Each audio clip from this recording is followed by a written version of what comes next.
Where's Daniel?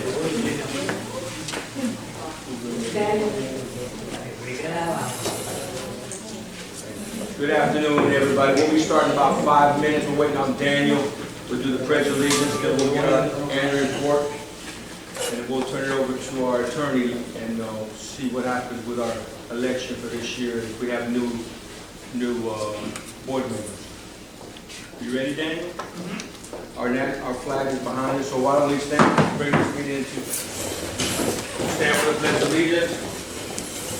I pledge allegiance to the flag of the United States of America and to the republic for which it stands, one nation, under God, indivisible, with liberty and justice for all.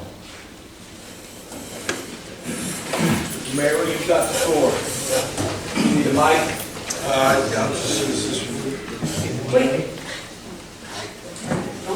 I can just.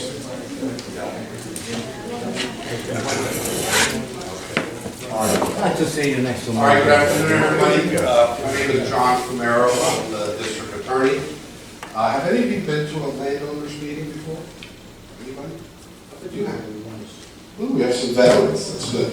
So, just real quickly, so every even year, water control districts, like Central County Water Control District, has a landowners election. Now, we have 5 members on the board, and I get this question a lot. Every water control district is different, but with regard to Central County, there's 5 seats. 2 of the 5 seats, and this is actually in the charter. So seat number 1 is it's elected by landowners, so that's today. Seat number 2 is by general election. So for today, you have to have a deed, you have to own property, you are a landowner in order to vote. On November 4th, which is the general election, so for example, seat number 2, that's a general election seat, you just have to live here.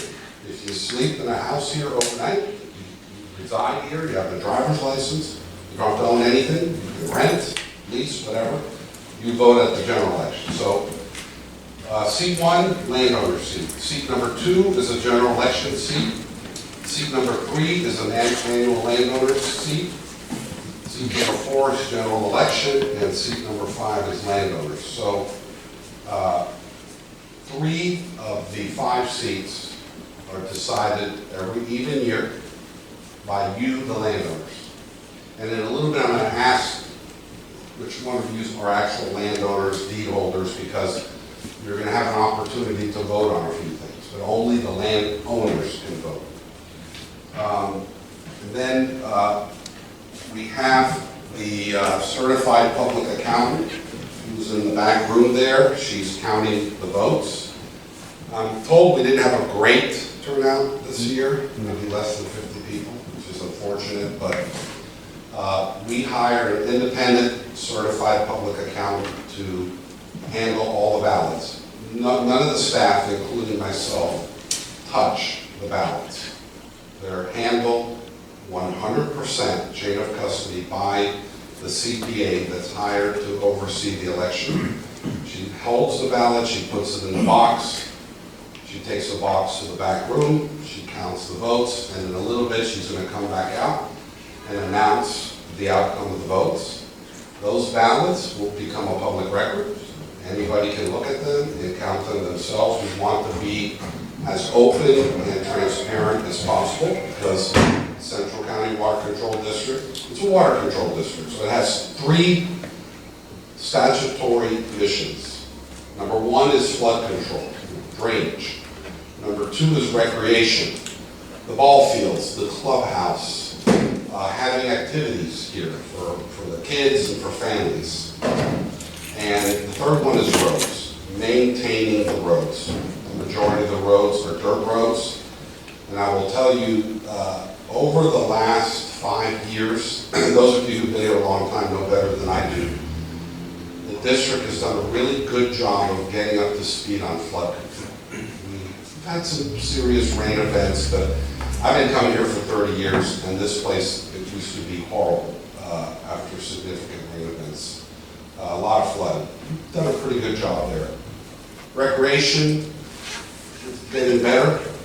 Roads has been, that is a big black hole.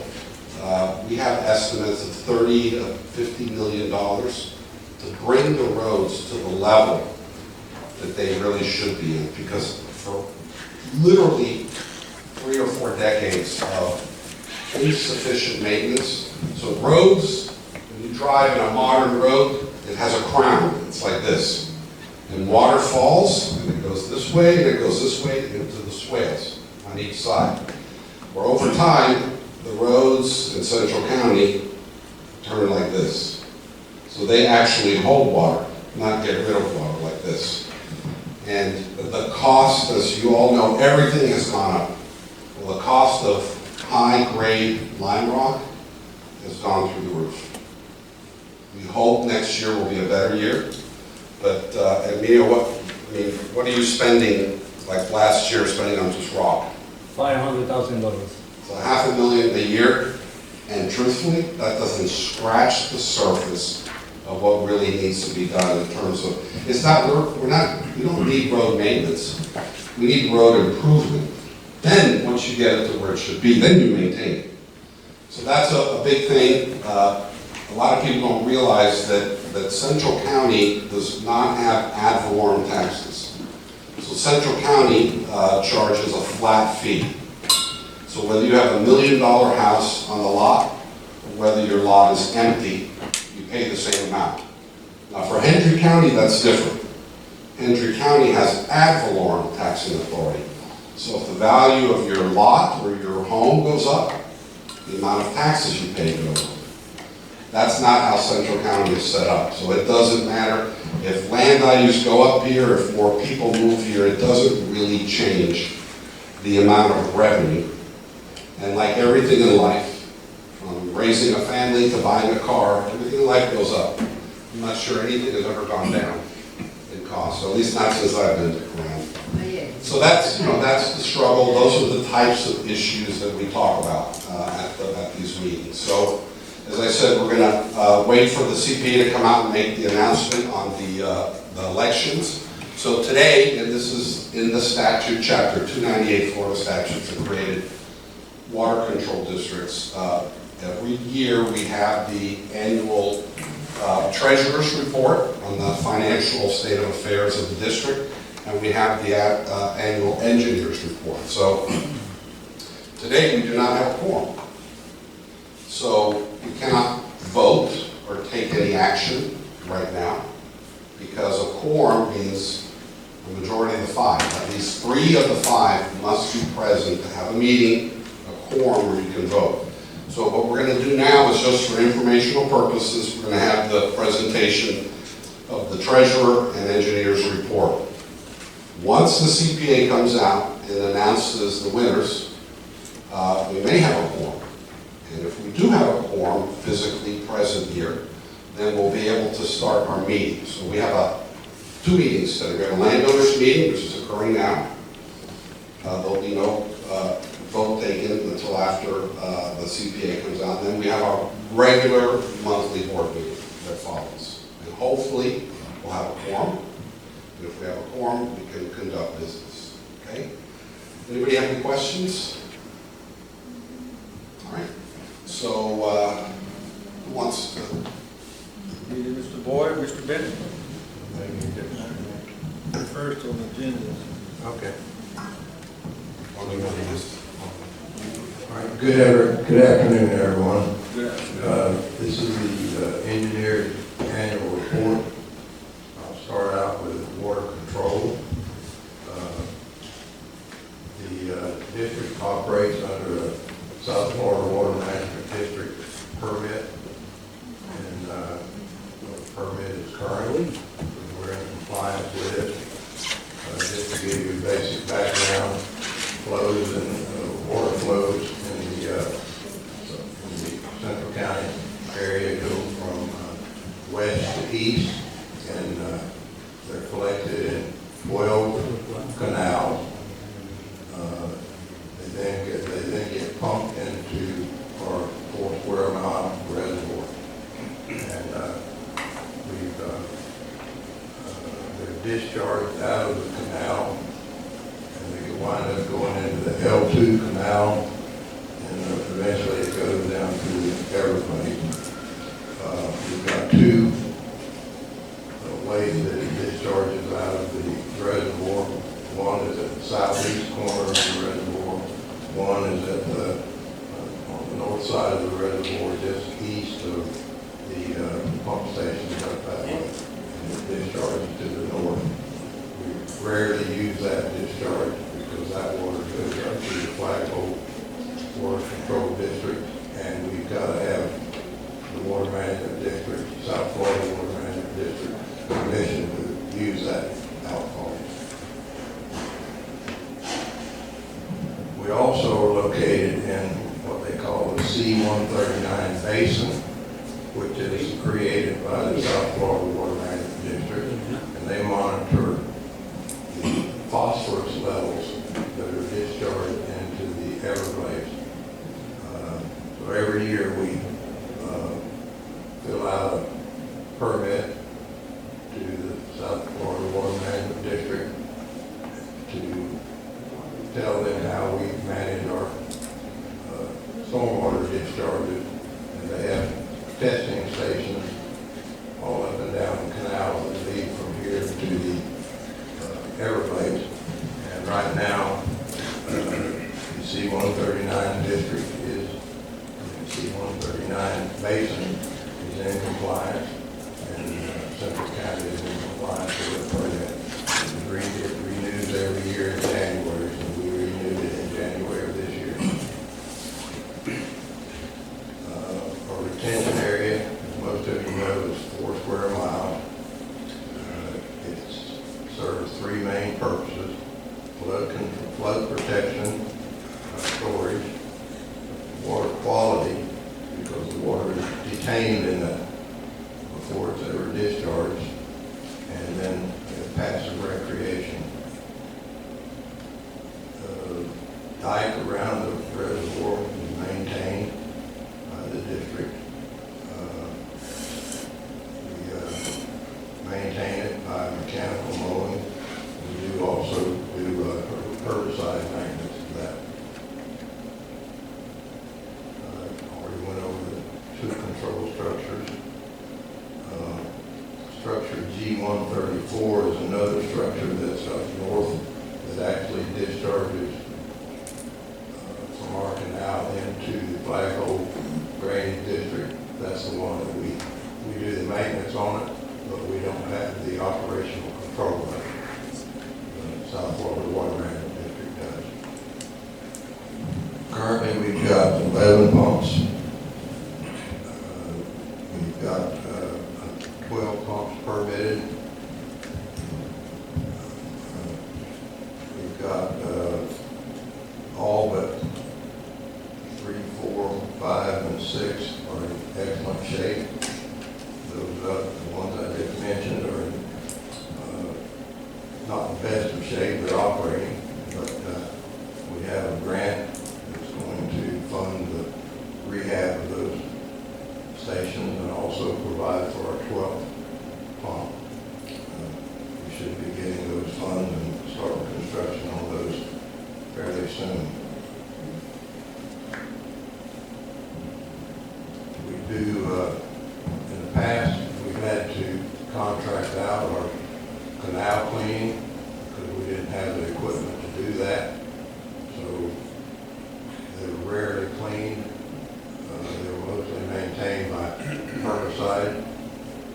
This last year, we purchased a long stick excavator, and now the Central County personnel can actually mechanically clean our canals. So that's an improvement. We've got canal culverts that carry those canals underneath our roadways, and some of those are in need of replacement. And this grant that I spoke of will also replace at least 7 of those crossings that are in need of repair. Roadside swales, Attorney mentioned those. We do routine maintenance on them, but we have actually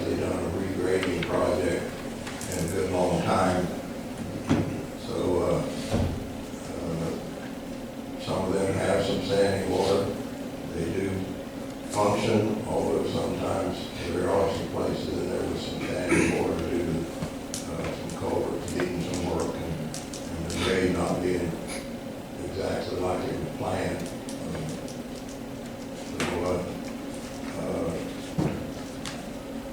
There's culverts that lead from the roadside swales into the canals that are almost all in need of replacement. And the current grant that we've got will replace all of those culverts.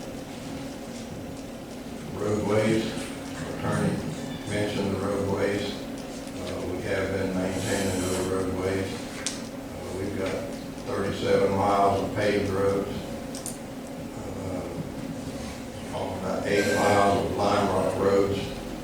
Actually, we're all for lime rock roads now. They're calling out 95 miles of graded roads. So actually, we've got 103 miles of lime rock roads. So that's a lot of roads to try and maintain with the budget we've got. We just recently have found a source for some asphalt millings, and we've been using some of that where we've gone in and rebuilt the road with lime rock, and now we're using asphalt millings on some of those. We haven't done a resurfacing project since 2020.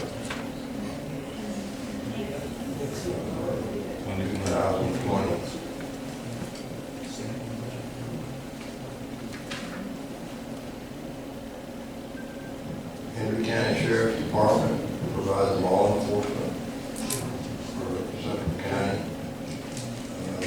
Central County does maintain the street signs, that'd be the street limit, school bus stops, big name signs, all the safety signs. That gets to be a challenge because they're damaged so much. They're very expensive. We also issue driveway permits when people come in and need a new driveway. They have to come here and get a driveway permit.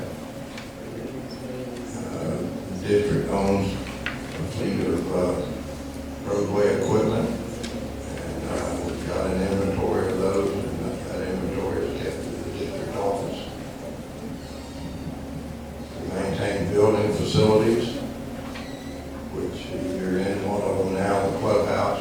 We also have the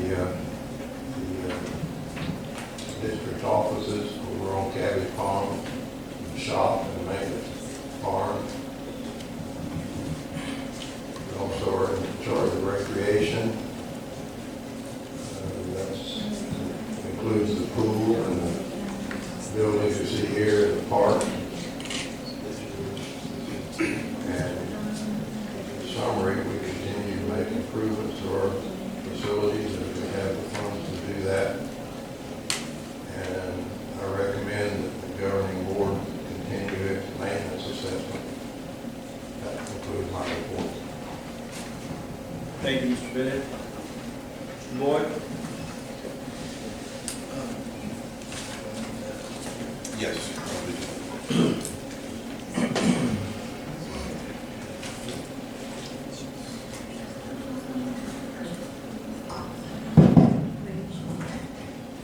Good afternoon. So I'm here to report on our requirement that we get a certified audit of our financial statements each year. We did engage the independent accounting firm Tuscan & Company out of Fort Myers. They conducted an audit for the year ending September 30, 2021. And part of that audit, they also reviewed internal controls and compliance with some financial issues. And they presented their audit in detail to the board at our June meeting. So there would be copies of that in the office. They gave us an unqualified opinion, which we refer to like a clean opinion, saying that it's fairly stated and that we didn't have any management letter comments this year, or no areas that needed improvement in the control and compliance area.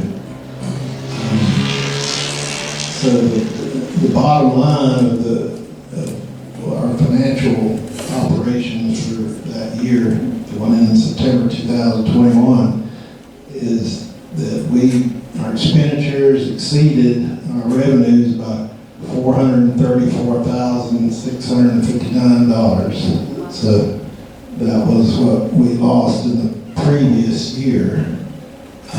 We have a $75 tax increase coming up this year, so that will provide about $600,000, so we should be in better shape. Our remaining fund balance at the end of September 30, 2021, according to the audit, was $2,544,008. So that's the report of the auditors.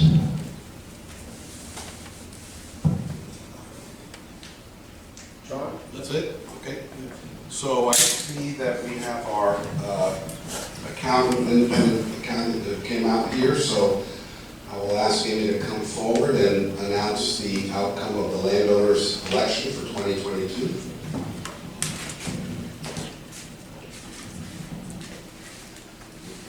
Good afternoon, my name is Amy Swindle, and I'm with the firm of McCallum Swindle in town. We have the results for the election. For seat 1, there were 100 votes casted, 97 of them were for Mr. Moreno, 3 of them from Mr. Napoles. For seat 5, we had 140 votes casted, 76 of them were for Mr. Mata, and 64 of them were for Mr. Dos Santos. So Mr. Mata wins that seat, Mr. Moreno wins seat 1. Thank you. Is Mr. Moreno? Yes. Is Mr. Moreno here? Oh, great. Congratulations, sir. Thank you. All right, so thank you very much. Does anybody have any questions of the accountant before we let her go? Okay, and when you were out there counting, I let them know about the process and that you had a chain of custody. You're the only person that touched the ballots. Okay. Great, thank you. Thank you. All right, so and I told you, so we have, it's a little bit funky today, the way we do it. So there's a landowners meeting, and then that meeting is adjourned, and then we convene the monthly board meeting. So now it appears that we'll have a quorum. So we'll be able to convene our regular monthly board meeting, which is good. But there's one more thing that I'm going to, so one of the other items that's always on the landowners meeting is the consideration of compensation for board members. So in the Florida statutes, it's chapter 112 of Florida statutes, it prescribes how governmental employees and elected officials get reimbursed, for example, your mileage, your meals. I haven't worked for government for a number of years. It used to be $3 for breakfast, $6 for lunch, and $12 for dinner, no matter where you work. But that also has a system there where you can just get a $50 per diem. It's in the statutes for elected officials and governmental officials. So one of the things we have on the agenda is, we do this every even-numbered calendar year, is you, the landowners, vote on whether to continue to give the elected board members their per diem, which means they get $50 a month for showing up at the board meeting. And I can tell you, if you're a good board member and you put in the hours, you're not getting paid minimum wage. You do this because you want to help your community. So I'm going to ask those of you who own land, if you could please raise your hand and indicate whether you would like to continue the per diem payment. If you want them to keep getting the money? Yes, if you want them to keep the... They're receiving payment the same way they have been. Yeah, it's basically $50 a month. All right, I'm sorry, so 1, 2, 3, 4, 5, 6, 7, 8. You're just holding your phone or are you voting? Pardon me? Okay, all right. All right, and how many landowners do not want to continue that? Okay. All right, so all right, so it's 8-5, 8 in favor of continuing the per diem the payment.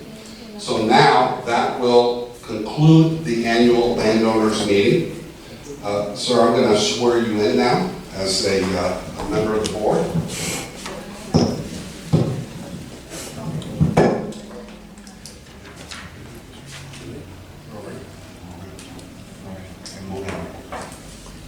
Okay, so this is going to be a very short oath here. I'm going to have you,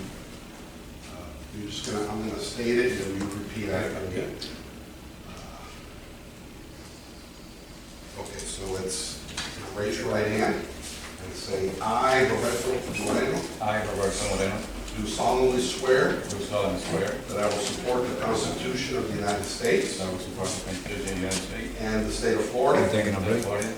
and all local ordinances that apply, and all local ordinances I should that take a apply. 5-minute and I will break. faithfully and impartially, Faithfully and impartially perform perform the duties of the office the duty of the office of Central County Water Control District Warden. of Central County Control District. Warden. Congratulations. Thanks a lot.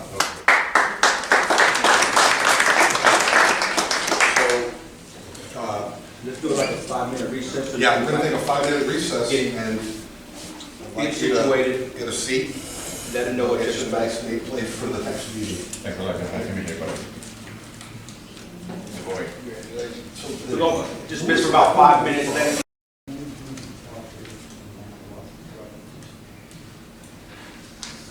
All right, good afternoon, everybody. It's at the. Yeah, John, thank you, John. We'll go into the next part of the meeting. So this is our October 22nd regular meeting. Thank you, everybody, for attending. We did the pledge allegiance when wherever Becky's at. We can do roll call. And we'll get this meeting situated and started.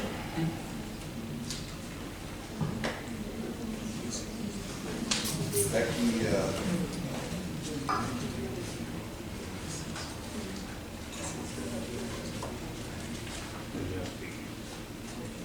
While we're waiting for Becky, Mr. Roberto, would you like to introduce yourself? Yes, good afternoon. My name is Roberto Moreno. I live here on the community recently, moved in recently. My background is the construction site, and hope to stay here for a long time. That's my background. Thank you. Thank you, Roberto. all right, I'll just do it myself. So Mr. Moreno, I'm just going to say present. Present. Okay, Mr. Mata Present. and Mr. Santiago. Present. Okay, so we have 3 members present. We have a quorum, so we'll go ahead and convene the regular monthly meeting of the board. Yeah, and I should also note that Larry Bennett, district engineer, John Boyd, district treasurer, and John Flamero, district attorney, are also present for the record. And we've already done the pledge of allegiance, so I think we can just go to approving the meeting agenda. Okay, do we have any additions, deletions, or substitutions to this agenda?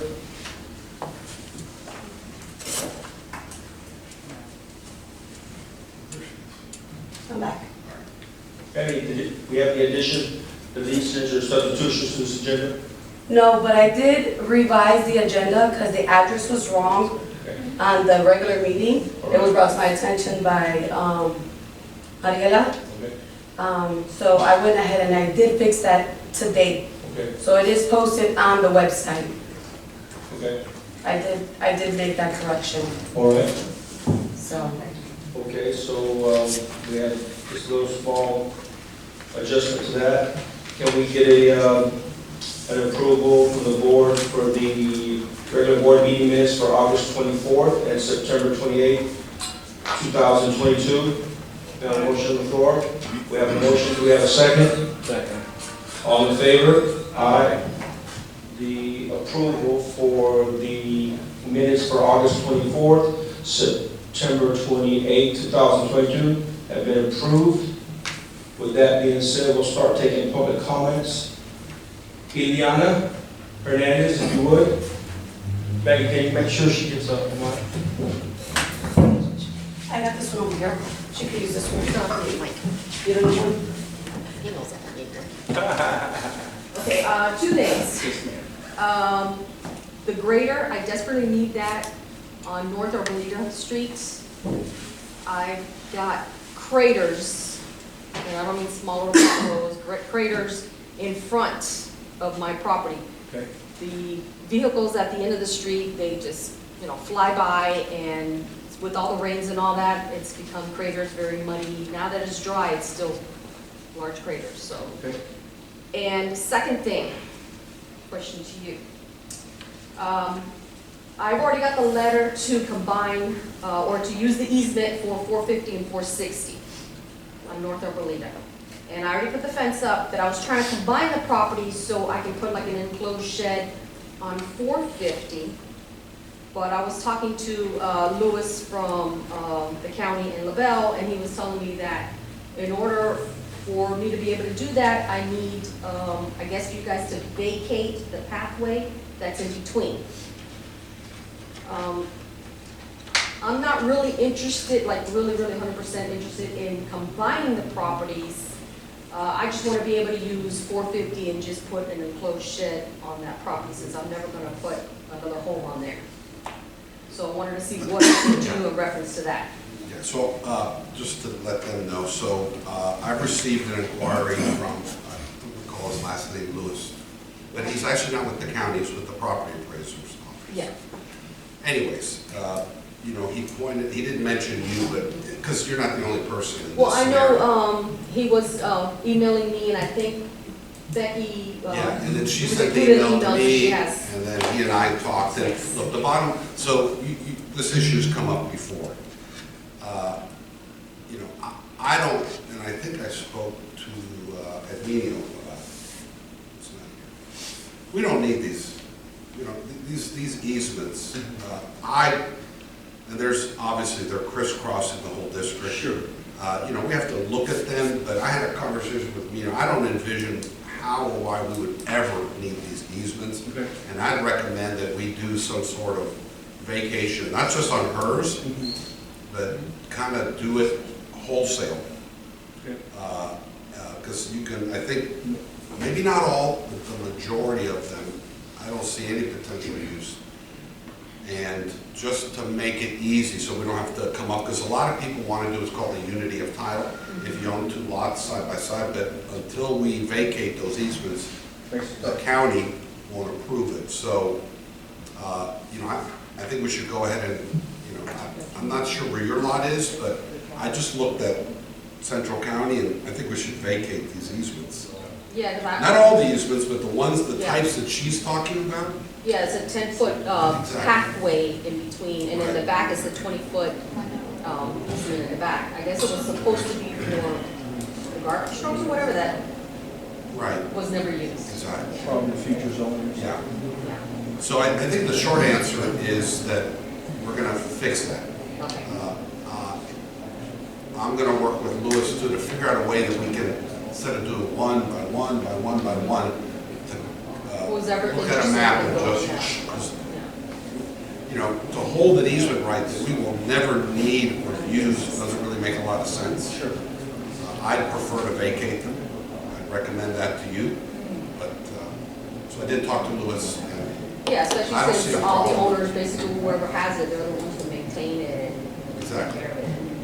there was a vision whenever they platted this area, that to have access between the lots, and then to have, I think you're right about this alleyway in the back, but for whatever reason, it never played out. I don't, but you're just asking for the 10-foot between the lot. Yeah, just so I can, That's the they're only one I telling me I looked at. can't put anything unless I go to the well, the septic, my house. And I mean, that's the one I would recommend that the board, so I think what we need to do is, Arminio, you can bring something at the next meeting where you actually, because we have to have something on the agenda, where you vote to do kind of a wholesale vacation of those 10-foot easements running between the lots.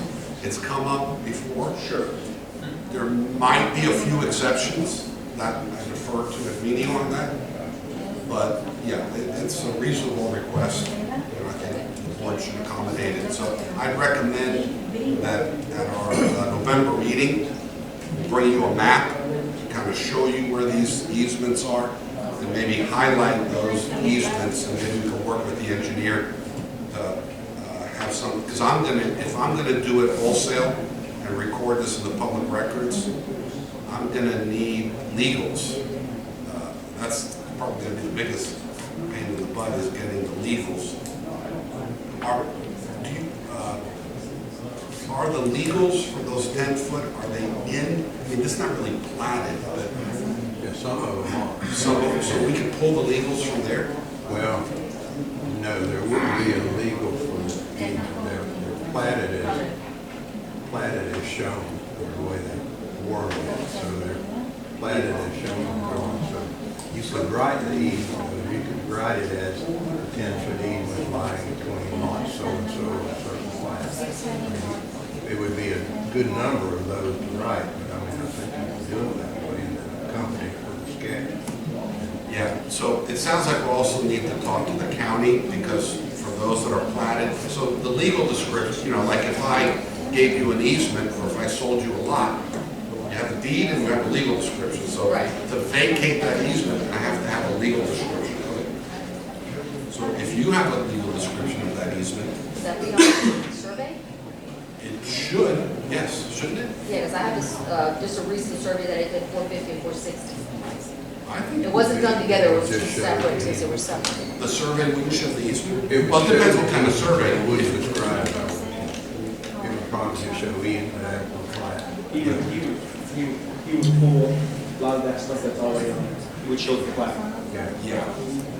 If you could share what you have with Emilio, we will bring something back at the next meeting to vacate that easement. I don't- Would that be, like, because if I, leaving next week, I think, you know, if I'm gone 3 months.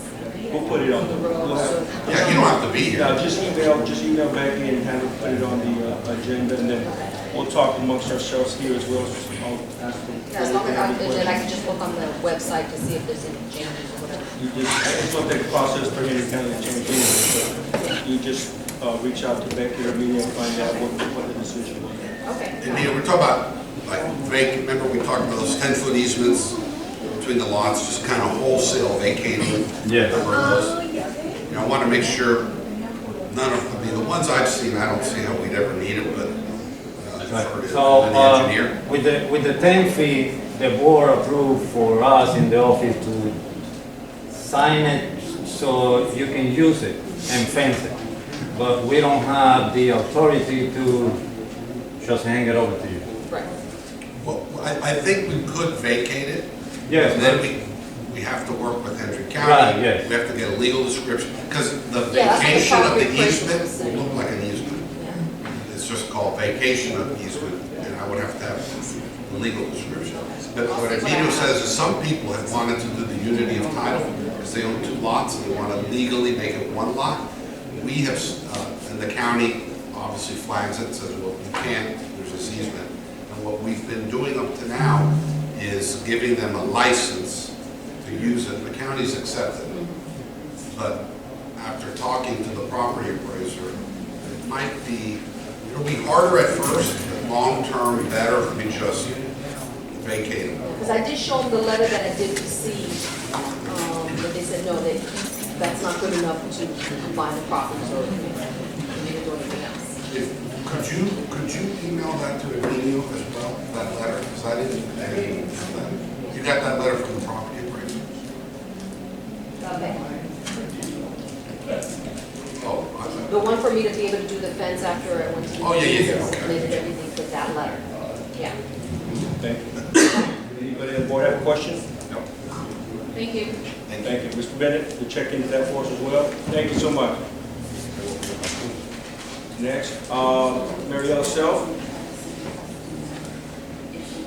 Good afternoon. Mariela Self, 266 Avenida Del Club.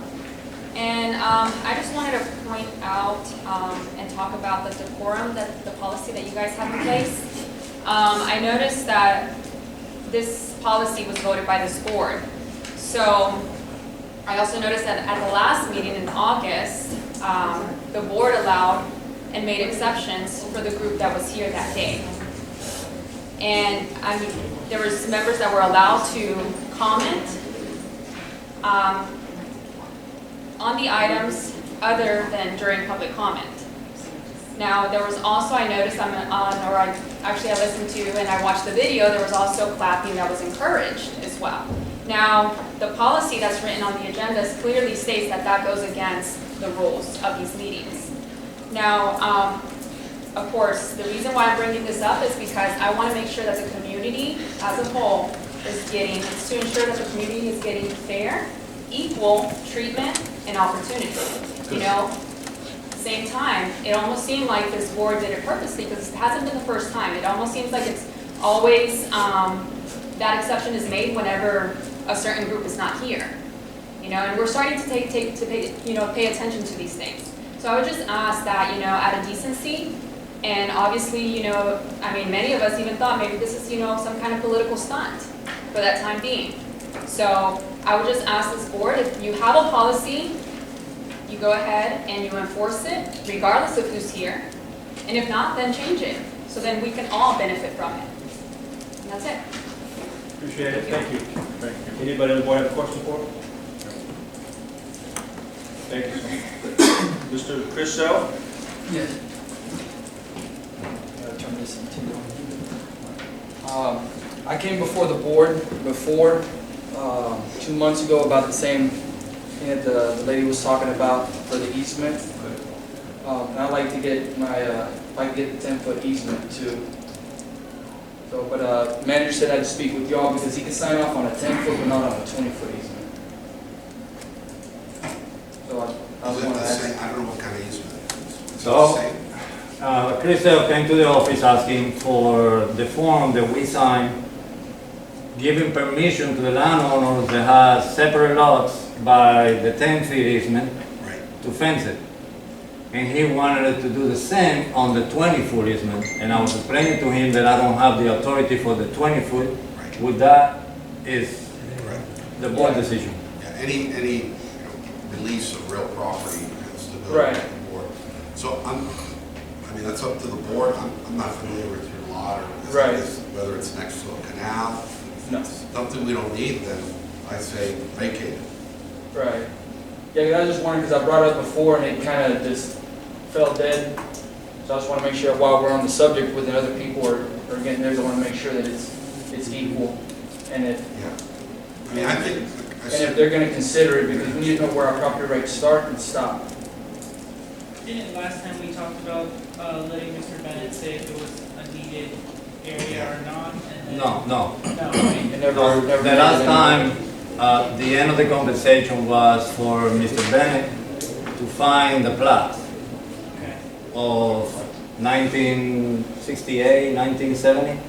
And Kulisevov came to the office and he took pictures of the actual thing. And what he says is that if we are to give it away, Pan American have the right to take them back.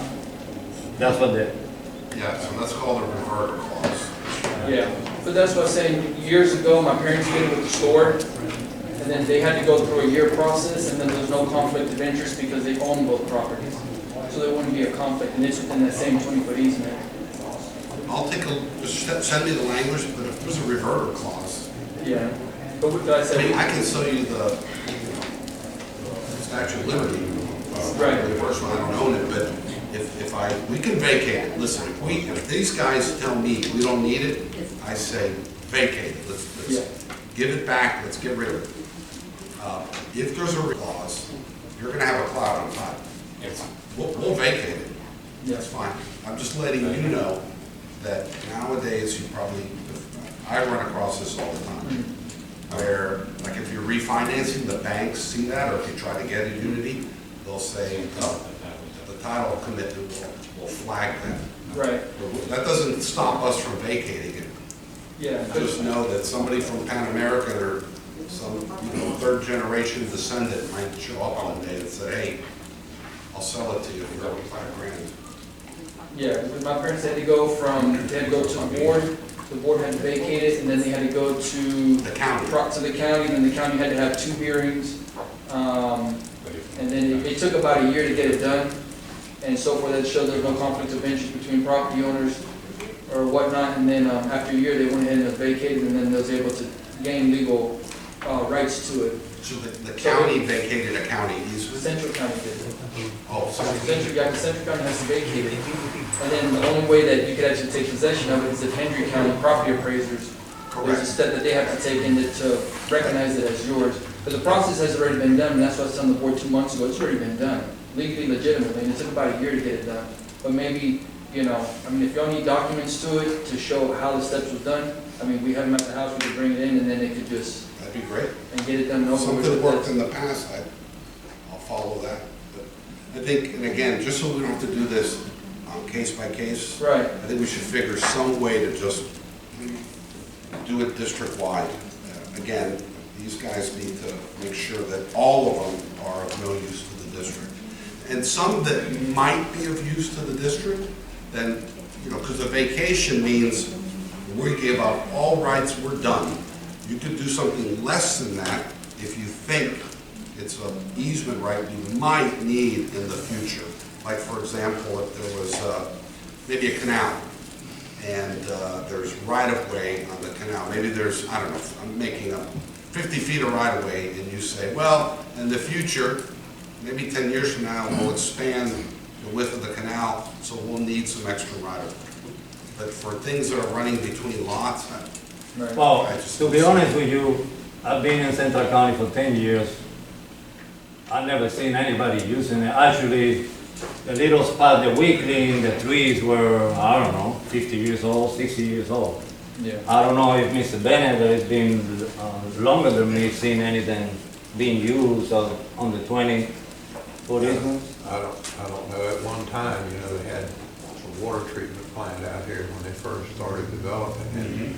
And I'm guessing that their intention was to maybe use some of those easements for those water lines or something, but I don't know that for a fact. I know there was a plan, but I don't know where the water mains were. There were no plans, Yeah. I saw. that's actually a really good example of 20, 30 years from now, we get central water and sewer here. And what does the dedication say exactly? Do you know? It was on the, Yeah, like some dedications say it's for utilities. It did say it on the, Yeah, I just don't recall what it it said. says, I just forgot exactly what was It does dedicate it, but I don't remember what the use was. Yeah, because some dedications, like especially on plats, they routinely, on the front of the property, do a dedication for utilities. And in some cases, they do a right-of-way so they can access properties. We'd have to look at that. But I don't know of any that have been actually used by And Central look, Chris, County. anything you have Yeah. that you did before would be helpful. So if you could send that to me or Emilio, that would be good. yeah, I just want to make sure it's going to be equal, because there's not going to be, equal rights for everybody, because if they let certain people get it and then certain people not get it, that's what I'm saying. I want to know where our property rights start and end, because we all pay taxes, we're all landowners and stuff, we want to make sure everything's going to be equal and correct. So, okay. Thank you, sir. All right, thank you. Any questions from the board?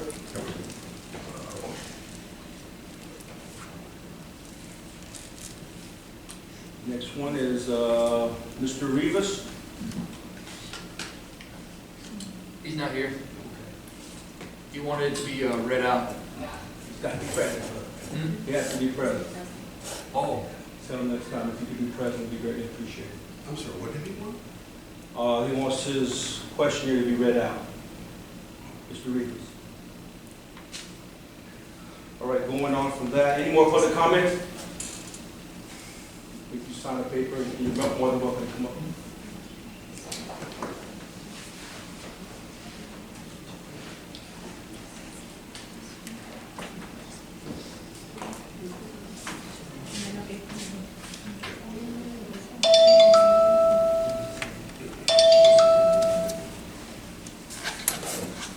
Yes, sir. I have assumed here that this is laid out in acre-and-a-quarter plots for single-family homes. Why do we have 4, 5, and 6 semi-tractors per property on single-family homes out here? They are destroying the roads, they don't live here, and they do not pay taxes here. Do you have any answer to this? Yes, sir. That's a good, excellent question, and one that the county, Central County is not the one that oversees that. That is Hendry County when it comes to properties and stuff being on people's property. If John can correct me if I'm wrong, but if I'm not mistaken, that has to do more with Hendry County. Well, you can't get the sheriff out here. 4 years ago, on New Year's Day at 2 o'clock in the afternoon, I was hit and drove by an illegal vehicle.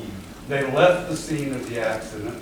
Henry County did not file any police reports with the state troopers or the insurance industry.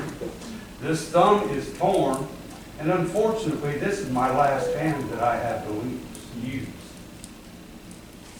So, That's a criminal matter, and it is. It's a felony to leave the scene of an accident with injury. It's a felony not to report it. But what I'm getting at is the sheriff should be out here and checking driver's licenses and seeing who lives here and who does not. But 4 tractor trailers on one property?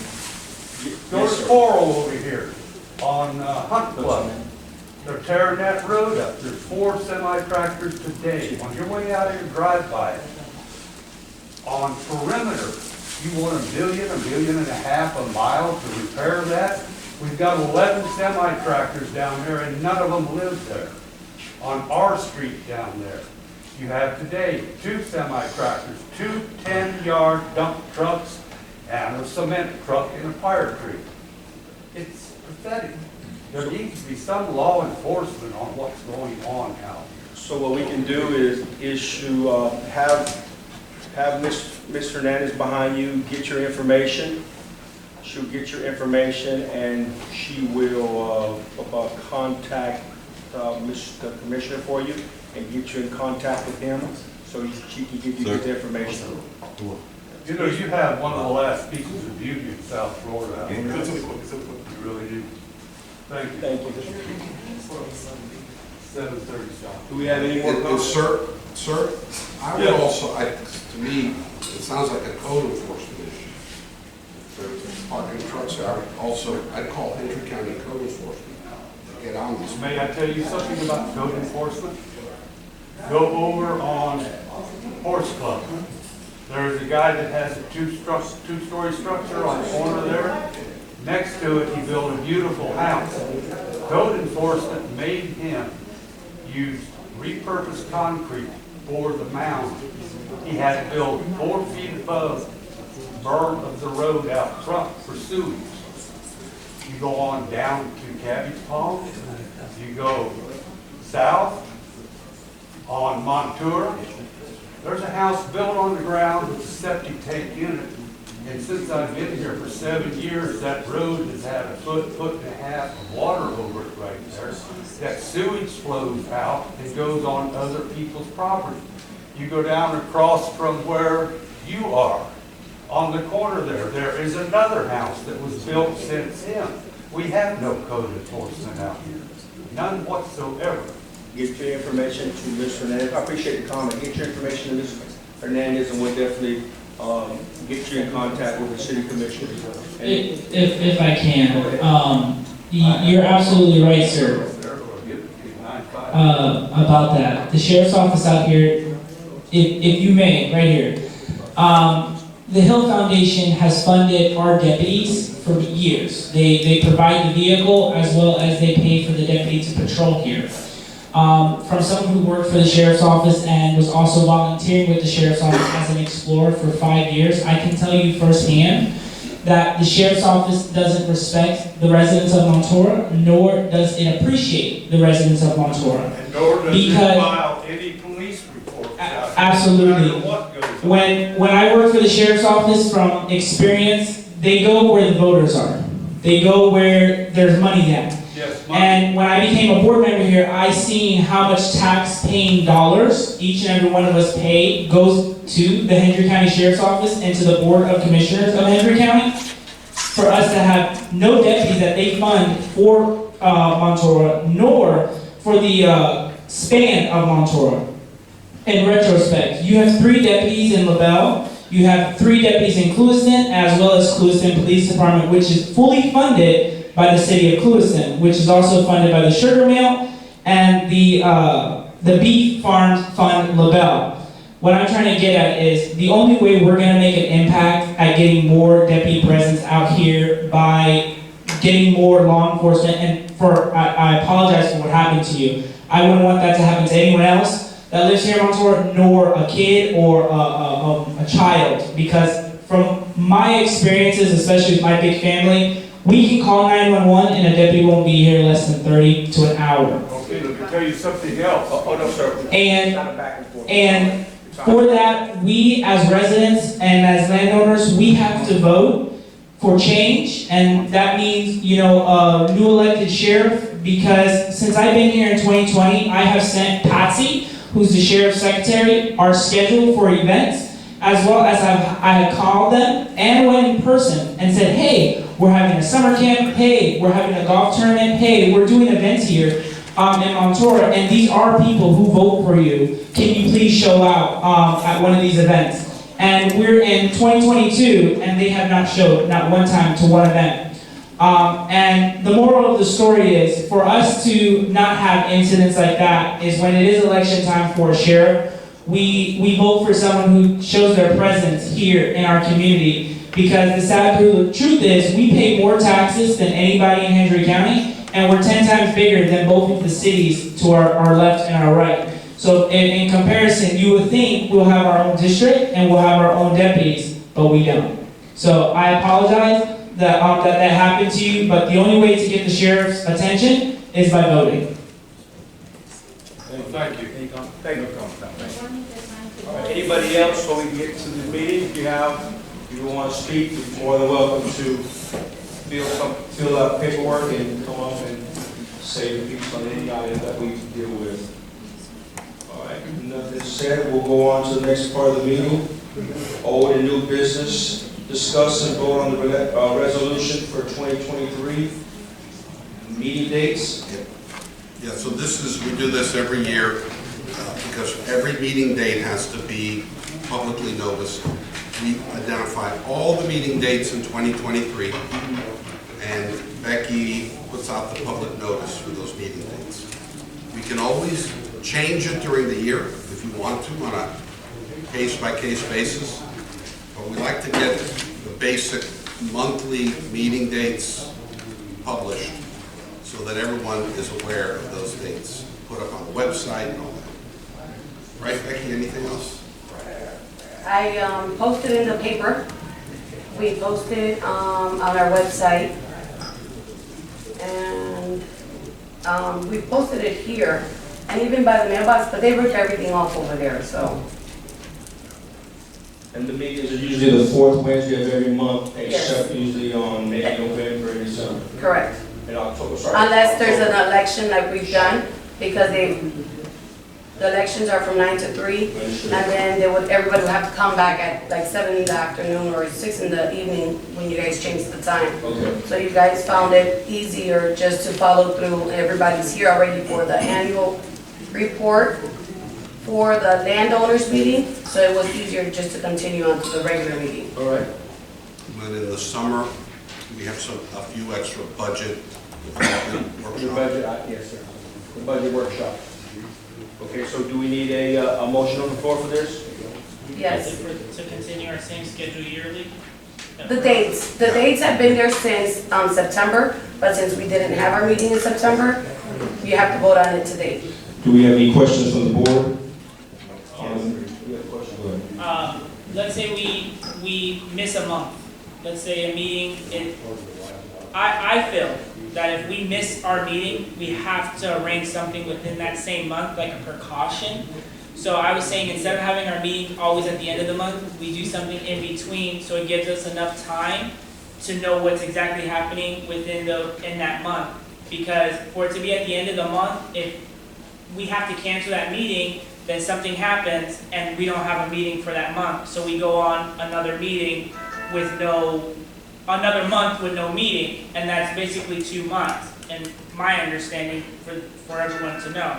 So I think if we move the meetings, so we have basically a 2-week window, it gives us enough time to say, okay, what happened in the end of this month, the beginning of this month, so we know what direction we're going in.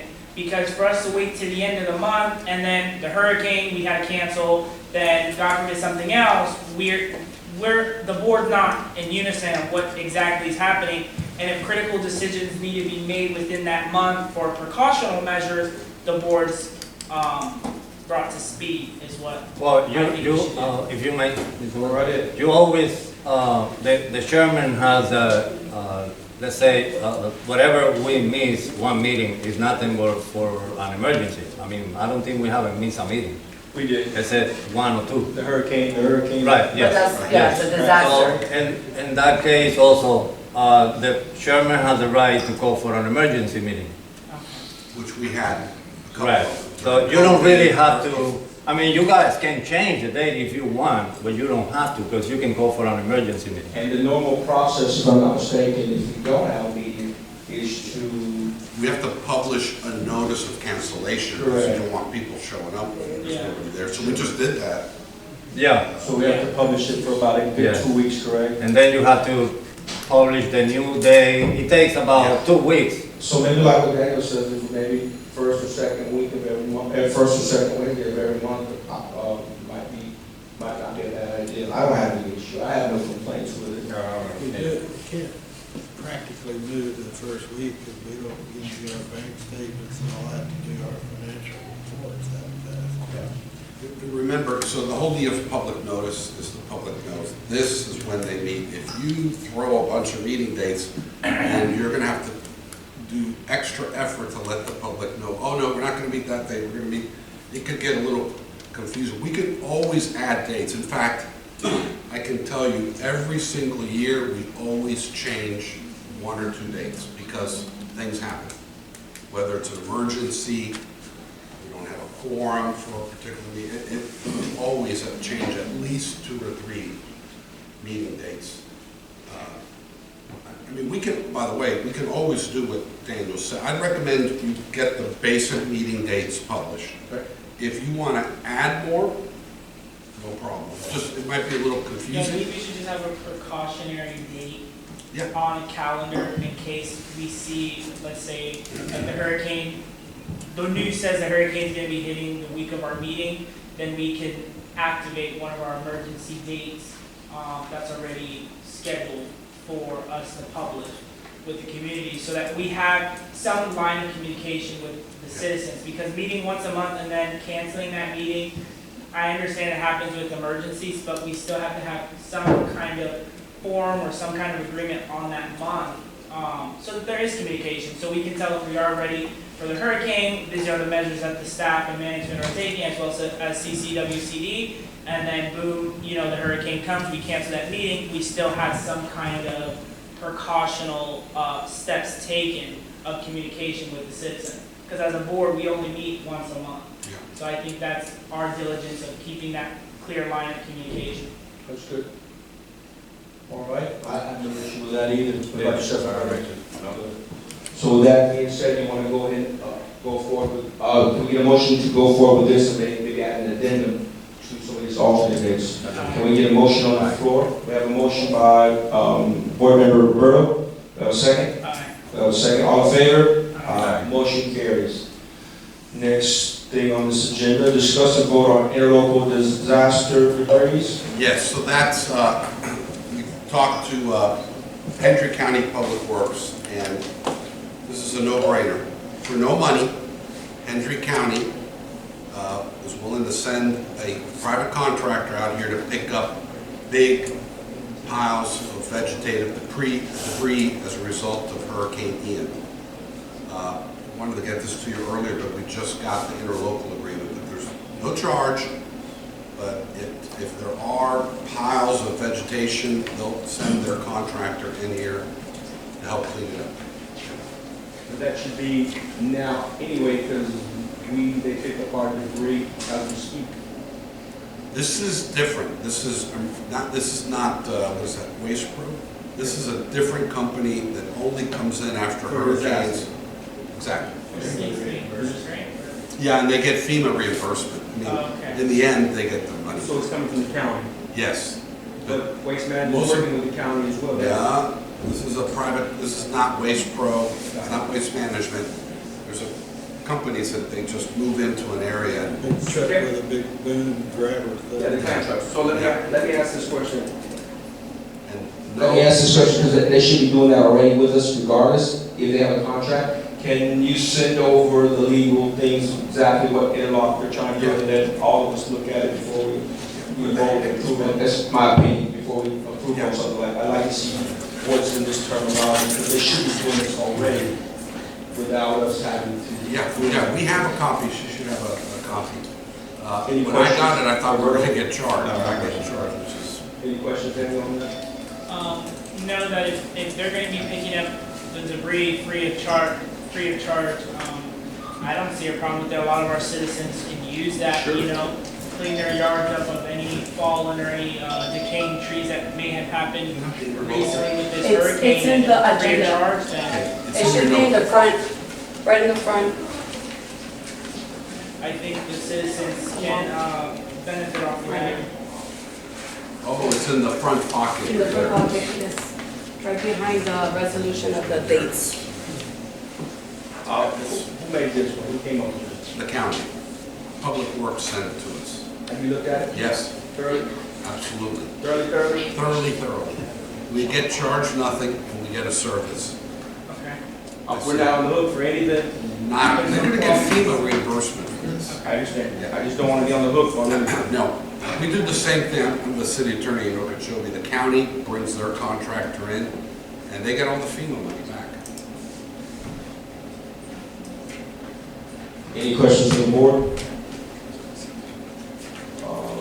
Do we want to go forward with this? Do we have a motion on the floor for this? We have a motion on the floor. We have a second. We have a second. All in favor? Motion carries 3-1. So I would ask, Becky, could you call Shane and just let him know that green light? All right. Let's also move on. Next one, discuss and vote on geotechnical contract for Rockford. I think that'll be Mr. Bennett. Yeah, Mr. Bennett, that was on last month's meeting, and we gave everyone the information to go over. It's in your. It's in your packet, yeah, in the front. It's also in the same front sleeve. That's a company that we're trying to get to do the drilling by the reservoir to take the test. See if it's worth it or not. And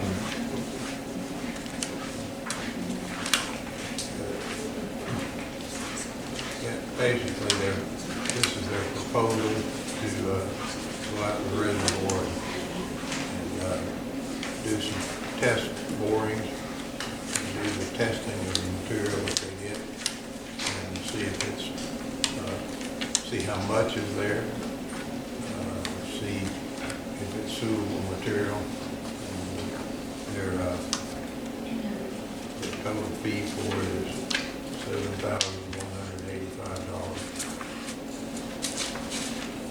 That's not the total cost. We'll have some cost because Trevino will need to do some clearing so their drill trucks can get around there and do the drilling.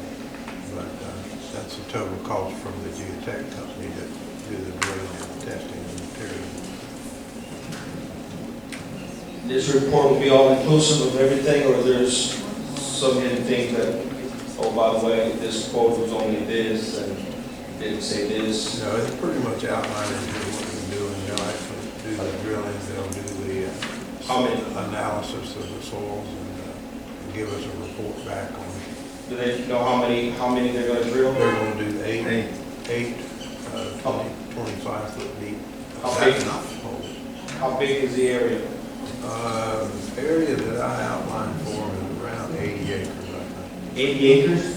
And they're gonna do 8? But what about the depth? Because, you know, sometimes that rock, I mean, you're gonna go through a 15, 20 feet of muck, organics before you go out. That was this is their proposal. They don't know till they get out there, you know. We'll have to be working with them. If they drill down 25 feet and don't hit any rock, it's probably not going to be worthwhile to go in there and try and economically dig any rock either. So we'll be working hand in hand with them and if they're still in rock at 25 feet, then that's probably a good thing. That means there's a good quantity coming out of there. If we need to go deeper on some hole, whatever, you know, they gave us a price per foot as well. Oh, excuse me. Thank you. Just hold it up. Yeah, they gave us a price per foot, but their total quantity, or the total price is based on eight holes at 25 feet deep. If we get out there and determine that it may take 30 feet or 35 feet, they give us a price per foot for those holes. The soil analysis and all that will remain the same. And this tech report we'll be able to use for something to say, yes, it's suitable. They will actually give us a report that will pretty much tell us whether the material out there is worth pursuing. Is that sufficient enough for us to do what we need to do? I believe it is. Can we fact check that though? Because I think it's like, That's- another 100. Yeah, That's a pretty big area. 80 square miles is a pretty big area, and we only have 8 testing sites. In my opinion, I could be wrong. 80 acres. 80 acres, Yeah. that's a pretty big site for only 8. Yeah, well, I told them what we were wanting to do, and that was their geotechnical engineer's recommendation. They do it with 8 holes. You feel confident on that, Mr. Bennett? Yes. Any questions from the board? Yes. So this price may fluctuate. Well, it could, depending on the depth of the hole. So what are we looking at in negative costs? From your experience and from what they may go out there? Are we getting close to 10, 11, 12, even 20,000? No, I don't think it would go that much. I can tell you what it is.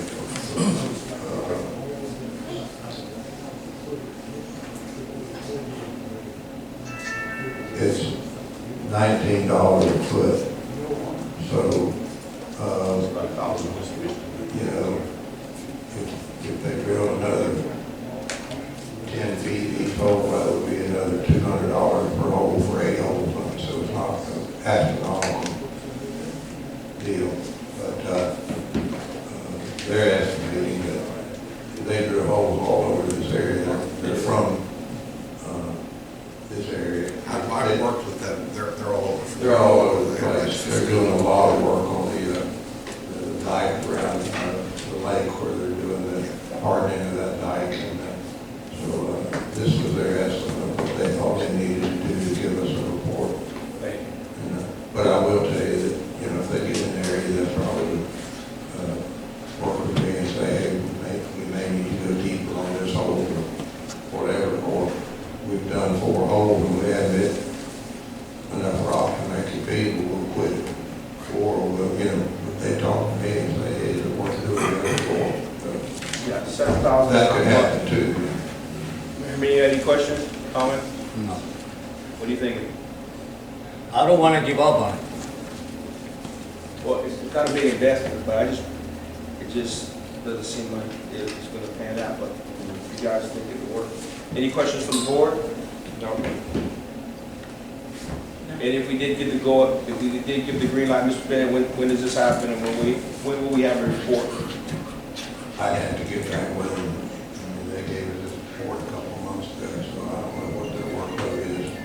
now, but if you approve it, I'll call and give them, go ahead.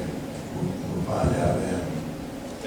I do wanted to let you guys know, so you consider your vote, that if we do find good rock, and it's worth the shot, we will have to purchase a front loader, and a couple other equipment. And this can be beneficiary for the community in the long run. Yes. Thank you for that. Can we get a motion, do we have a motion on the floor for this contract to move forward with Universal Engineering Services? Alright. We have a motion on the floor, do we have a second? We have a second, all in favor? Aye. Motion carries 3-0 to move forward with Universal Engineering. Thank you, Mr. Bennett. Let's go into staff reporting, District Manager, floor is yours. Yes, sir. We have done quite a few miles of road this year. If you guys notice, we started using a different material, which is milling. The roads are coming out way better, and the good thing about it is that we pay in $70 less per load than what we used to pay with the line road. And not only that, we're using 5 or 6 less loads than we're using with the line road. So normally we use anything between 18 to 20 loads per quarter mile. With the milling, we only using 12 to 15. So, and we're doing the base, and we're putting about 4 inches of milling on top of that base. Our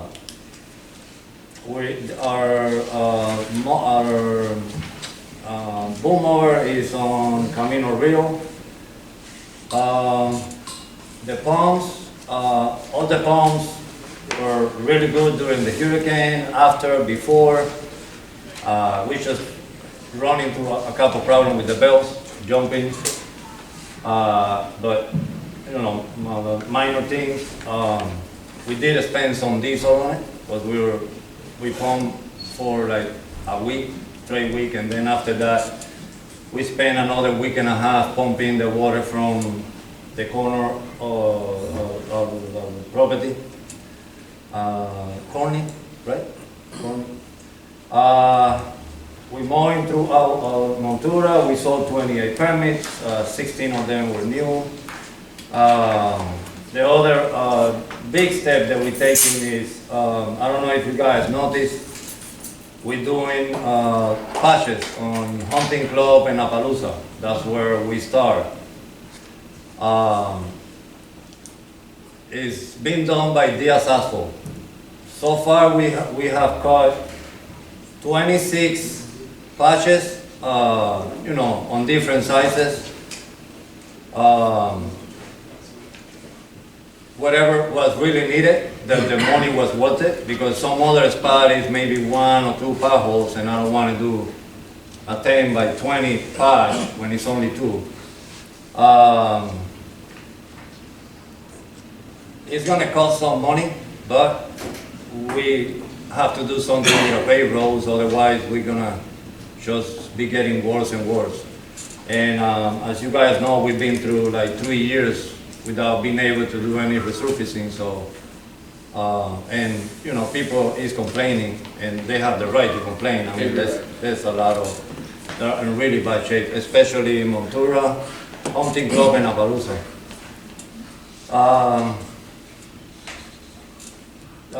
The trash is increasing big time. What do you mean by that? Especially construction trash. We start finding piles of sheetrock, bricks, blocks, I mean, you can name it, wood. I guess it goes with all the construction that we got in Montura. Does that get reported? Huh? Does that construction debris get reported? Sorry, go ahead, I'll let you finish your report. Okay. We'll ask a question after. The pool is still open. In regards to the guy that came to ask for the pool, and for everybody to know, we got with the attorney, And we have signs now to put out there on the pool sides for 2 days a week. During the week time, there will be no need for the lifeguard, but the sign is really clear. It says that if you want to swim on your own risk, you need to have an adult with whoever is swimming. If you're not of age. I'm sorry? If you're not of age? Yes. Yeah, well, I think it, yeah. Even as an adult, it says. Even as an adult. Somebody, another adult. Even as an adult, yes. Right. You know, if you've ever stayed at like a hotel, they'll say, no lifeguard, you know, you're at your own risk, and that gives us some protection if something were to happen. But I think the signage here is saying something different than that. It says the same, No, don't I wrote it? it, it says, we researched it. So I by myself can swim at my own risk by myself, nobody there watching. With an adult, yes. You can have an adult. Yes. You have to, that's different than what you just told me. All right, so at least the one I drafted was, if you are under the age of 18. 18, you have to have an adult with you. Right. That's number one. Right. If you are an adult over 18, You should, it says you should, be accompanied right, by someone. you should. Yes. Because if you have a heart attack while you're out there. No, I'm with you, but you gonna enforce that? No, I'm just saying, that's the verbiage with the Yeah, so Florida that's sign. saying, that's like, I have it there. I've seen Yeah. a picture. I mean, Yeah. give me the sign. So we need to hash that out, do we, so it's swim You at need your the own sign. risk. The yes, sign is there, but I'm just saying, just say for instance, I'm a 30-year-old adult, and you can swim, you can set your own. so we're not, our people are not gonna say, hey, by the way, you need to have somebody watch you. No, unless you're a minor. So I make sure we have it crystal That's a clear. no-no. So it alleviates us from the lawsuit. Yes, Okay. gives us the protection. And that's when the pool's open. See, this is, here's the sign. So, It's in what you Spanish say, and what you English. say, It's right here, one. over 18? That Does it says, say over 8? Yeah. adults should not swim alone. Right. And you shouldn't drink and drive. I mean, it's just, you know, you should I always, know, but that's- it's not gonna be enforced. The precaution of. Minors, that would be enforced. But it gives them. You should go hiking. Thank you, Hermine. Keep going. The issue with the lift station that was on our budget. We budgeted for $100,000 to do the lift station. We actually bought all the material that was needed for it, and it came out about $10,000. Everything is brand new on the lift station now, and it's working 100%. So that's a $90,000 saving that we can put into something else. Good. We did all the preparation for election day. We did all the preparation for the golf tournament. We did all the preparation for the basketball tournament. It turned out really good. Actually, the golf tournament was really good too. A lot of people went out there and had a lot of fun. Unfortunately, we didn't have a big ground over here for the election. And the other thing that I want to let you guys know is we have no choice. We cannot wait for the $1.6 million. We're going to have to go ahead and change a few covers. There are, well, we already did. At the end of the quarter miles to leading the canals, and we also going to have to change 6 covers under Dale. We did an inspection, and we went out there with Mr. Bennett, and they need to be changed. We don't want to, I don't want to get to the liability side. They need to be changed now. So we purchased the pipes. We have everything is needed. material-wise and the manpower, we're just waiting for the cable company, CenturyLink, to go ahead and mark the cable so we can go ahead and do that job. Is that it? If anybody has... Anybody on the board have questions for? Yes, are we, the dumping that people are illegally disposing of the construction trash, are we reporting that to the sheriff's office? We don't, if we're going to report everything to the sheriff's office, we're gonna make about 100 reports per day. And everything is mixed. Every time we go out there with the bobcat or with the loader to pick up a sofa or you know, whatever, is a sofa, is a sheetrock, is a lot of pieces of wood. Yeah, the reason I'm asking is because the sheriff's office, they have spread out cameras that they are monitoring, because we did have the big fluctuation of tires being dumped here. Right, yes. And they cracked down and they got a hold of some of those tire dealerships that were dumping those tires illegally. But they have to have a report, so Right. that, because the law states you have to have a victim, basically. So us being Central County, if we're the ones taking the cost on, we're basically the victim for illegal dumping. So if reports are made, they have more of a cause to prosecute than if they find evidence of somebody going in there with a fully loaded dump trailer and we have no reason to doubt of saying, hey, you're supposed to be here or you're not, you're supposed to dump here or you're not. We don't have that paperwork. So I think we should start reporting some of these big cases of the construction at that, as well as if we find big tire piles, so that we can start cracking down on these people who are basically thinking our community is a dump when it's not. And eventually, you know, you're gonna find the fox in the chicken hen, and him or her is gonna get caught illegal dumping. So we just have to start somewhere. Well, that's easy to do. We're just gonna take pictures of it and do a report on the big piles, or, I mean, we have found cars cut in half. Can you, going forward, if you can send pictures to the board as well, what you're seeing? Yes. Those kind of things, I think, very helpful for us to see. Yes. And also, as Roberto, myself, Daniel, Mr. Santiago, we see our local officials in our sheriff's department, we'll let them know what's going on as well. Okay, no problem. I have a question for you. I've seen a couple of emails about some type of properties or something that they were asking that the board's help on, as far as our process with the culverts or surveys or something like that. Can you Right, yes. bring that so the board can make a decision on that? So, there is, as you guys know, and I have this conversation with Mr. Mara, as you guys know, when we take over the office, there was a lot of files that were literally gone. They were wet, you couldn't read it, they were eaten up by rats. I mean, you can name it. We did save as much as we can. Our records only goes back to 1999. There is right by hand on a piece of book when it goes to covers.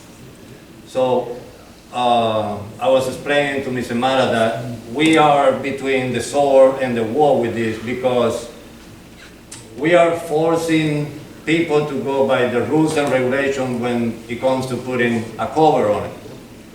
And a couple of these landowners, they have an existing cover that is not up to code. And they stated that they were approved, I don't know, 15 years ago, or before 1999, to be exact, before 1999.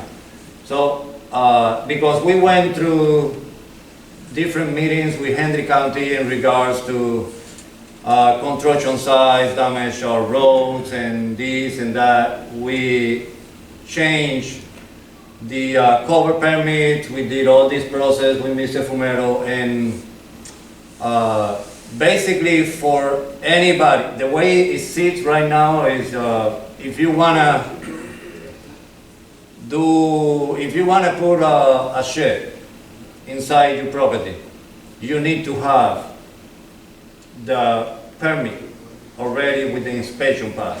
Otherwise, you will not get that permit for whatever you need to do inside your property. So what Mr. Mara was talking about is these two landowners, they trying to pull a permit for the fence, right, to upgrade the fence. They don't have proof of the cover that is not up to date. So when they called the office, the first thing that came out of my mouth is, well, you need to upgrade your cover because it's not up to date. And then having a conversation with Mr. Mara, he said something that it makes sense. It's not their fault that we don't have, that we couldn't keep as a Central County records before 1999. So I told Mr. Mara, I said, well, it's a good idea to bring it to the board. So if in 1 year somebody see a permit that is approved and is not up to code, so we know the conversation we're having today.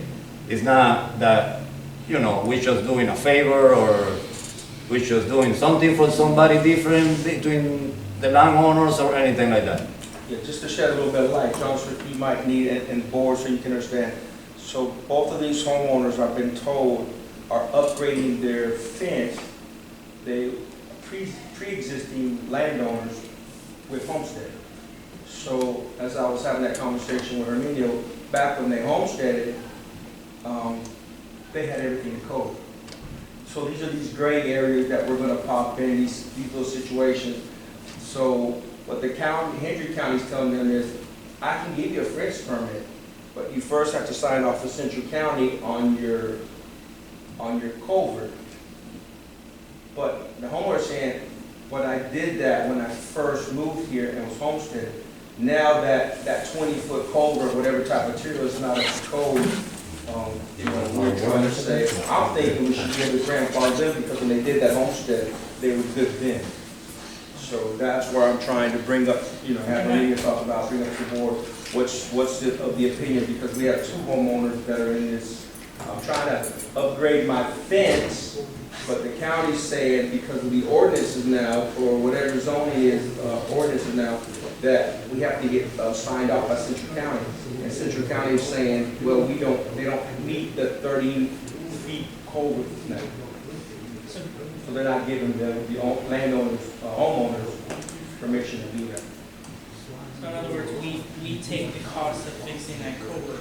I'm not saying we don't, no, that's not what I'm saying. I'm saying that we should be able to grandfather them because when they purchased in the 80s or whatever, they were permitted and they checked all the boxes to be homesteaded. So from previous management and previous boards from before our time, from their poor management or filing, we're basically honoring. I wouldn't say honoring, I would say if you look back in the record books, these are landowners that purchased property, landowners that put a home there, so they had to meet all the boxes for buildings, for the building code to permit it. So I don't see why we shouldn't be able to say, hey, it's almost like we talked about, John, we're going to have to grandfather or case by case basis. So the way it used to be before, if I don't mistake, is somebody will go and put a permit with Wanda. And after everything was done, if I don't mistake, after the inspection, she'll fax the permit, right? To the court. Yeah, had to have 6 inches of rock, had to be 18 by 30. Right, and then after inspection, they'll fax it to the court. To the, property wherever. To the building and zoning Yeah. Right, that's the way it used to be. So when we went across this, we went to the Henry County Property Appraisal, which they have all the permits for, I don't know, some years. The e-traffic That, covers everything. And what you pull. For those two properties, there was no record of driveways or covers, so I don't know, maybe it's not their fault, maybe it was not sent to building and so on, maybe because it was so antique that everything was in a book. I don't know. The whole deal is that it's not there. And that's where we are. I mean, I totally, it makes sense that, you know, it's the but-for test. Looks like they have a functioning culvert. Yes. But for that fence, they could keep on keeping that culvert there, that driveway culvert. So, you know, I don't think they should be penalized because they're putting a fence in. You know, that policy we wrote was really for non-functioning culverts or people that put in culverts but never got the approval Yes. for it. So that's why we bring it to the board, because, again, Herminio's doing a good job, he's following, you know, the letter of the thing, but there's these gray areas, you know, Yeah. there's these gray areas. I mean, and Martha was right, that we can't go past 1999. We don't have anything. Yeah. All the records past No, I 1999 was I lost. saw them once. I mean, so the only thing we have in reference to covers is that old book that Becky always have it on a secure spot because that's the only thing we have. So it's almost like we need to have a better archive system than what we have. We do. We need So to we have like can, you know, yeah, like an Excel spreadsheet or something. Well, Stuff on paper. that entire book is already put in the computer, but for whatever reason, you know, if we don't find it in the computer, we go back to the book just to make sure we didn't make a mistake when we were passing from the book to the computer. It is on the computer now on a spreadsheet, but we keep it there just, you know, just in case. So John, looking for some input and then for the board to discuss, so maybe we can give these two landowners an opportunity So in to other move words, forward. it's a perfectly functioning culvert. The water flows through it. I haven't seen the covers. All I know is that they're 20 foot long. I think, here's my opinion. Sure, go ahead. On a scenario. If the culverts are functioning, they pass inspection, then I think we should have some kind of clause in there, because it's not obtaining or obstructing, of water flow. If it passes our inspection, then I think we should have that special clause in there that will allow them to obtain that permit for the fence or shed, whatever it may be. But those that don't have a functioning culvert, that don't let water flow, I think they fall under the category of it has to be changed. I can agree with that. Roberto? Yeah, any comment? No. John, any opposition to that? No, I mean, if those people, you know, if there's no problems with the function of the culvert, and if they did what they had to do at the time, they're the, you know, original owners, and they jumped through all the hoops, I don't think they should be penalized because they put the fence in, which has nothing to do with their drainage. So I believe you have permission to go forward, so just check with that owner to make sure that it's functioning, if it is functioning like it's supposed I to. told Martha already. Okay, if it's functioning, then just move forward. Thank you. That's all I have as far as the questioning for the manager report. Any questions for the manager, Roberto? Nope. Mr. Santiago, any questions for the manager? No. Thank you. Engineers report? Okay. Pretty much we talked about just about everything on my report, except several months back, we were talking about air conditioning the clubhouse. We did bring a proposal to you from a mechanical engineer. If you're not interested in doing that, that's fine, but I just, since we had had it in the previous reports, I just wanted to bring that up. And I think I've got a copy of it in here if you don't have it, but we had a proposal for doing the engineering for the air conditioning. Yes, sir.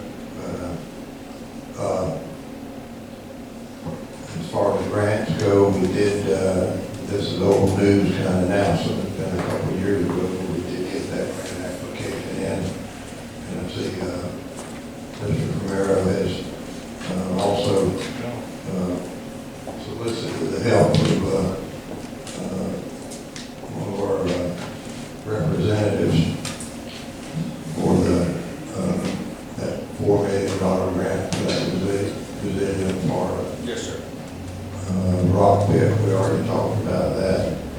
And Hurricane Ian here from Ian and I talked about possibly trying to get some assistance from FEMA for reimbursement of our expenses for the fuel that we, and overtime for our operating our pumps before, during, and after the hurricane.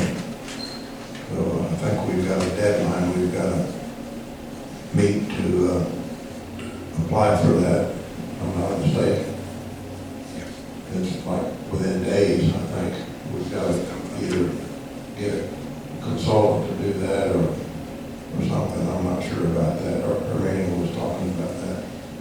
That's all I got. Do we have any update on the grant to help with like the new pump station?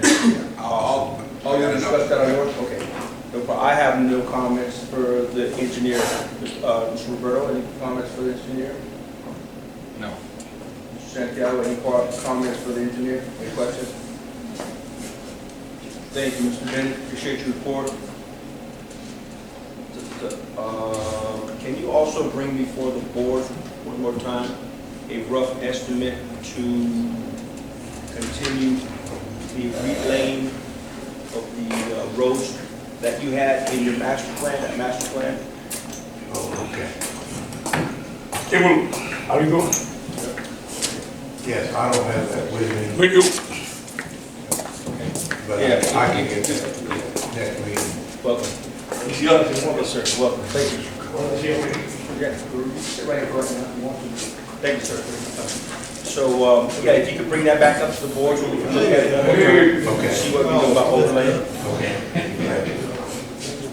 Thank you. No questions for Mr. Bennett. We'll go to the treasurer's report.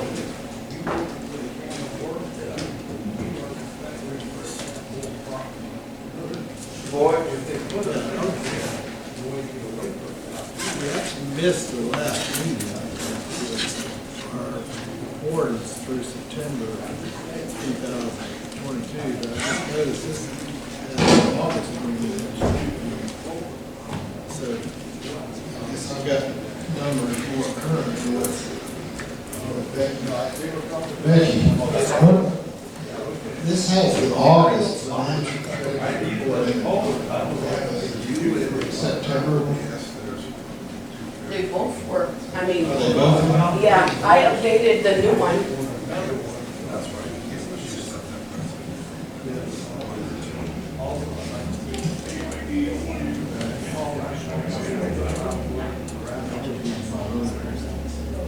I mean, they have yours, August, this was.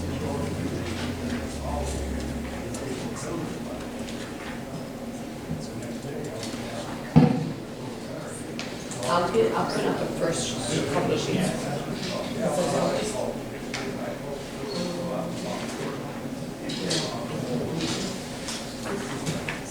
Yeah, because it would have been September, but we need September.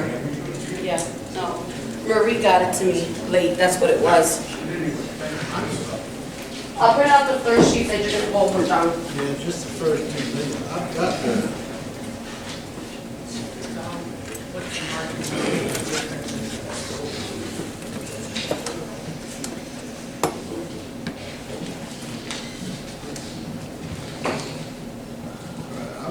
I've got a copy of the September one. I'll just go over it and let you see it. Okay. Okay, so for the month of September, this is the actual year end. So this is the full 12 months activity. So it says in September 2022, we had total disbursements of $304,000. We've received all of our taxes that we're due to receive. Our current year collections are about $239,000 more than the prior year. The delinquent are almost exactly the same. as far as the annual results of operations of the budget, again, this is for the whole year. Using this, okay. So now we're talking about 12 months, bookkeeping and unaudited financial statements that we get every month. As we've discussed before, these increased prices have been a heavy toll. We spent about $500,000 on road rebuilding and everything, which we said a few minutes ago. So that was about $209,000 over what we had budgeted. Fuel prices went kind of out of sight, so they turned out to be $82,000 more. The cost of repairs were up about $67,000. The salaries and all the associated fringe costs to do with that was up $191,000. And we bought that equipment at the very beginning of the year, so that was an expenditure. So the bottom line is that we're showing a loss of $713,000 for last year, unaudited loss. So with the tax increase that will be in effect for this coming year, that's going to add $600,000 to our revenue. So we should be a lot closer. I think we're budgeted to only lose like $73,000 next year. But it just goes to show with the cost going up, the number of people driving on the roads and using the facilities and everything, it's going to continue to be expensive. So that's pretty much my report. And that's good through September 30th, not August. Anybody from the board have reports for the treasurer? Have a question for the treasurer? Mr. Santana, any questions for the treasurer? Any questions for Mr. Santiago? Okay, so that's my report. Thank you, sir. And make sure Becky gets us those statements that she's probably going to do. She's printing it right now. All right, we'll move forward. Attorney's report. Yeah, as you know, I brought in a consultant to help us put in a grant application for $4.05 million to upgrade our flood control system, pump stations. So that goes to DEP, the grant application. It's there now. And then it goes to the legislature for review and approval. So here in Hendry County, we have two legislators. We have a senator, Kathy Passidomo, who I've worked with for almost 30 years. And she's from Naples, but her district includes us. And, I guess kind of from dumb luck, we were very lucky because she's the incoming Senate president. So she's going to be a very powerful person in the legislature. I wrote her a letter. I gave you all copies. I wrote her and our state representative, Representative Mello, who's also in Naples, asking them to support our grant application.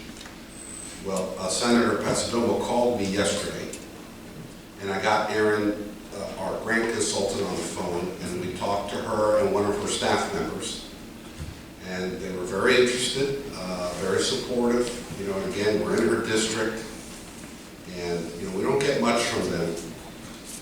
And so she's looking at it now, but gave us very favorable feedback that she'd be interested in supporting it, which if the Senate president supports it, you get it.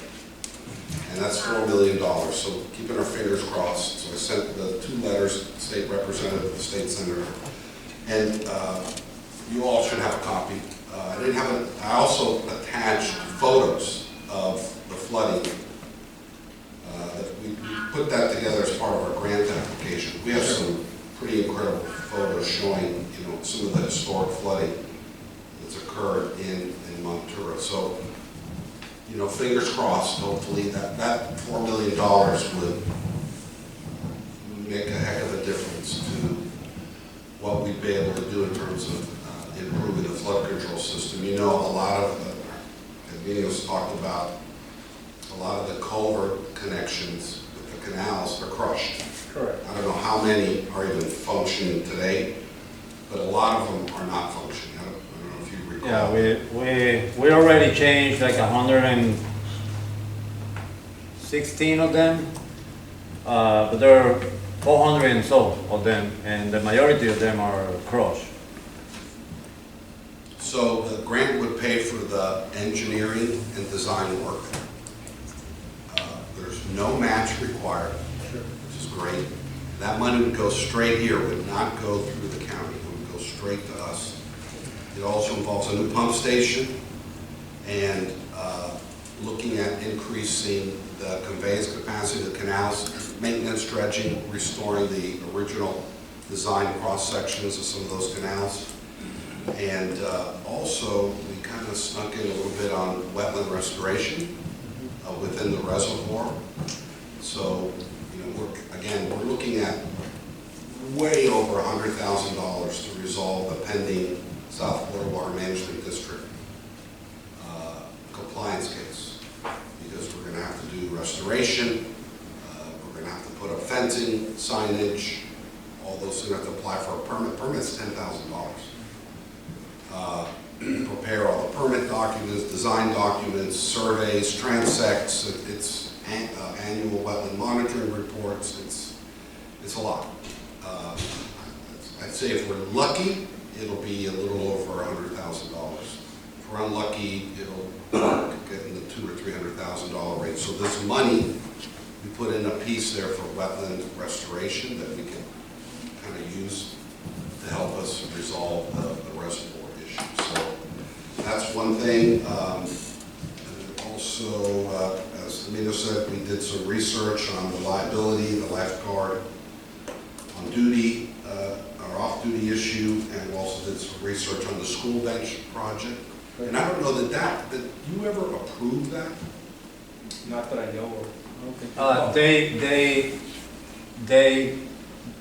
did the go-ahead depending on your opinion And about it. I wrote a long Yes. email Yes. to the lady who I don't remember her name. But I wrote a long You have to be email. in compliance with, I think one of the things we said, we need to see exactly where it's gonna be, if it's gonna Yeah. hinder some of the. Marshall. Yes, and I copied, anytime I send something, I always copy all the board members.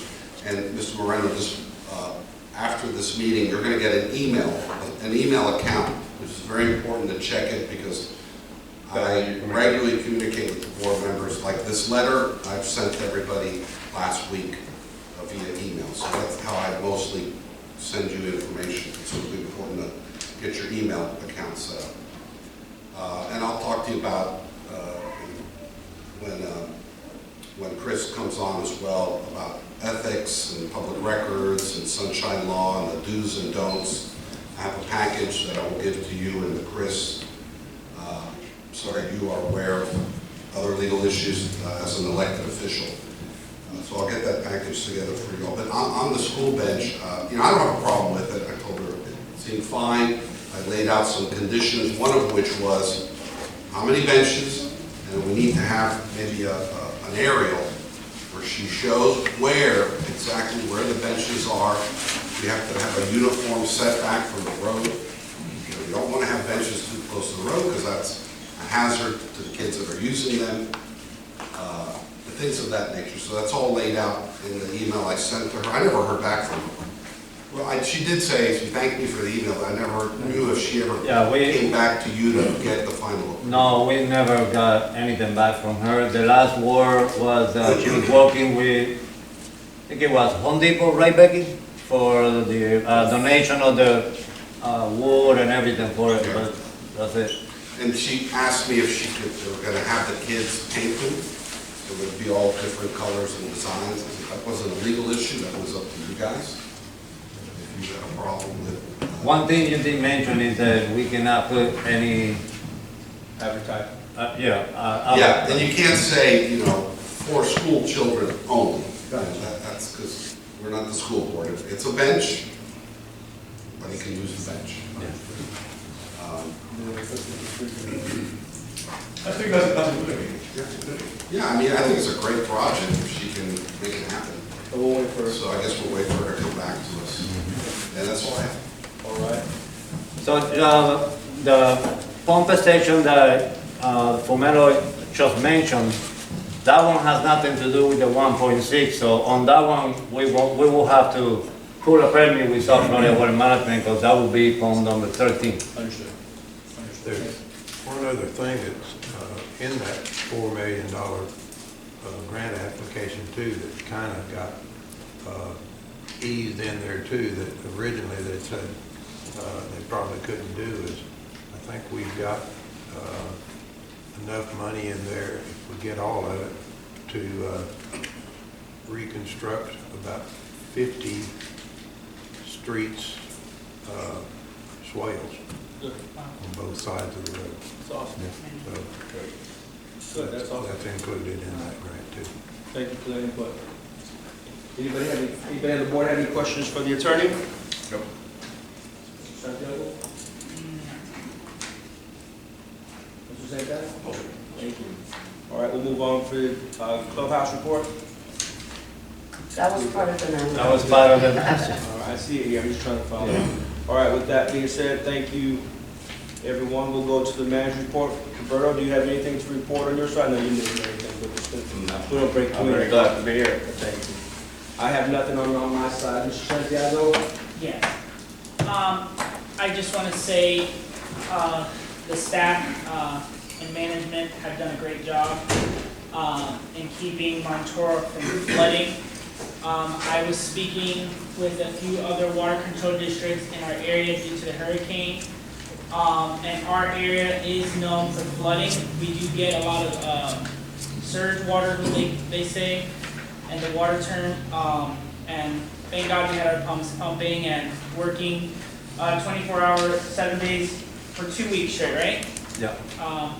So a lot of residents here didn't see such a dramatic increase of water how it was in 2017 2017. They basically didn't see any water damage. And it gave Glades enough time than it was before to, restore and get everything back and running.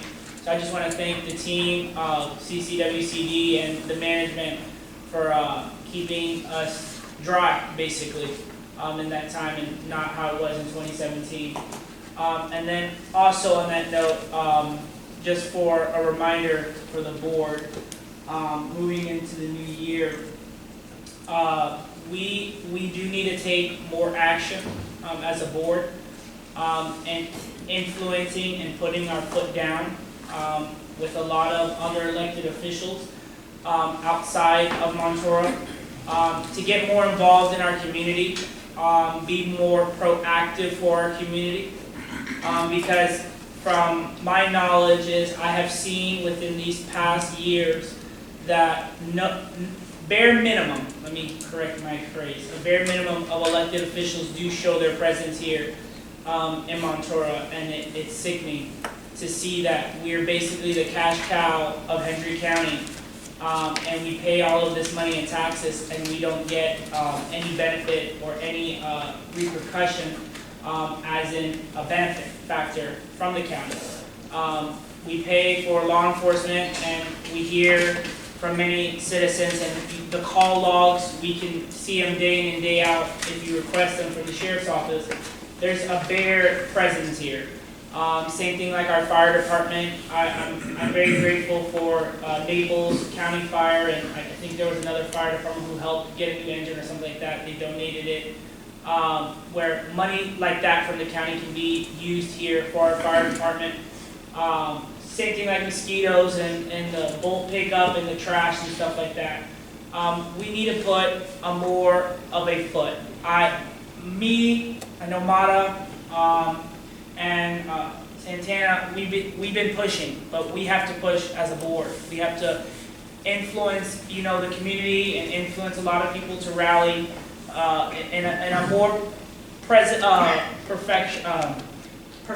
way to get their attention, because enough is enough. It's sickening and sad to see that one of our biggest events that we have had 2 years in a row, we had the supervisor of elections, Brenda Hooch, she came out.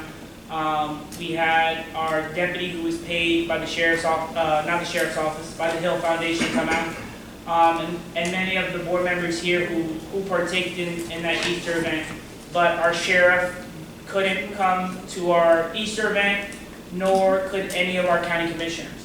I appreciate what they do, and meeting our county commissioner, you know, he can't come to every event, but he has helped in other atmospheres, getting us resources and getting us things just like our school board superintendent. But we need more of a presence. We need more of an action from them. They're redoing the youth center in Clewiston. Why can't they, you know, put some of that funding here in our clubhouse or in our park for some of our kids? We see that the sheriff's office partakes in Shop with the Cop in LaBelle and in Clewiston, but why can't they do that here with our kids? And it's sickening. You know, this is my 3rd year being on here, and I don't see no action from any of those elected officials. You know, there's a lot of money that goes in and out of Montora, but we're seen as the black sheep. You know, they drive right by us on 27, and we don't get that attention we deserve. And what I'm trying to get to is, after some time of looking into it and the numbers that I have looked into for Montora, we're bigger in square mileage than LaBelle and Clewiston, and our population is growing rapidly. It's sad that a lot of the other elected officials neglect it and say that's not true, but we all drive around every day, we see every day, there's more and more families, more and more kids coming in and out of Montora. So we as a community that love our community, we have to fight. We have to fight. You know, it's enough being said from sitting up here, but even as community members, we have to put our foot down, and we have to tell our elected officials that enough is enough. You know, we are people, and we deserve to be heard like people. You know, we deserve to be seen as people of this community, because the sad, brutal truth of it is, MATA, and CCWCD and some other members and many other businesses have helped raise money for our summer camp. And when our summer camp is here, it's the community of Montora partaking. But when we pay our tax money and we don't dive down and look to see where our tax money goes, our tax money goes elsewhere, but not here where it needs to go. So the moral of the story is we need to come together as a community to help fight that fight and getting resources and more opportunity for our kids, for our young adults, and for our seniors here in Montora. That's all. Thank you. I do want to say something that I forgot. I'm sorry. I know your wife want to kill you. It's just 1 minute. You always mention my wife gonna kill me. I do want to mention something that Daniel just reminded me. During the hurricane, I want to say thank you to the board members that were reaching out to me every 6, 7, 5 hours, and even show up at the show to see how everything was of Santana. And I know Mara was working just like me with his foot wet. So, and also, I want you guys to know that the day of the hurricane, I was running pumps. During the hurricane, it was like 3 a.m. in the morning.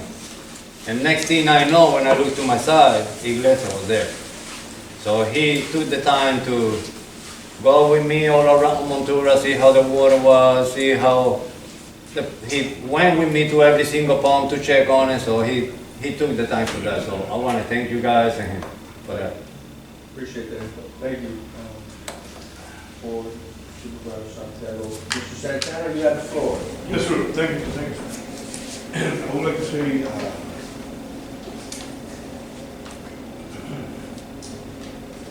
I want to say, when I'm listening to Mr. Lane, before the hurricane, during the hurricane, and after the hurricane, I saw Mr. Lane working with the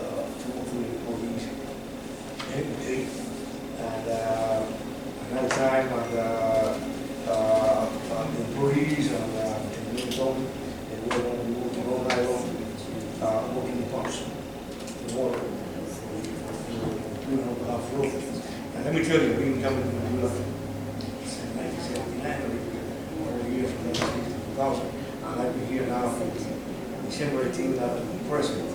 And I have never seen Missoula after the storm, that the water is not flowing.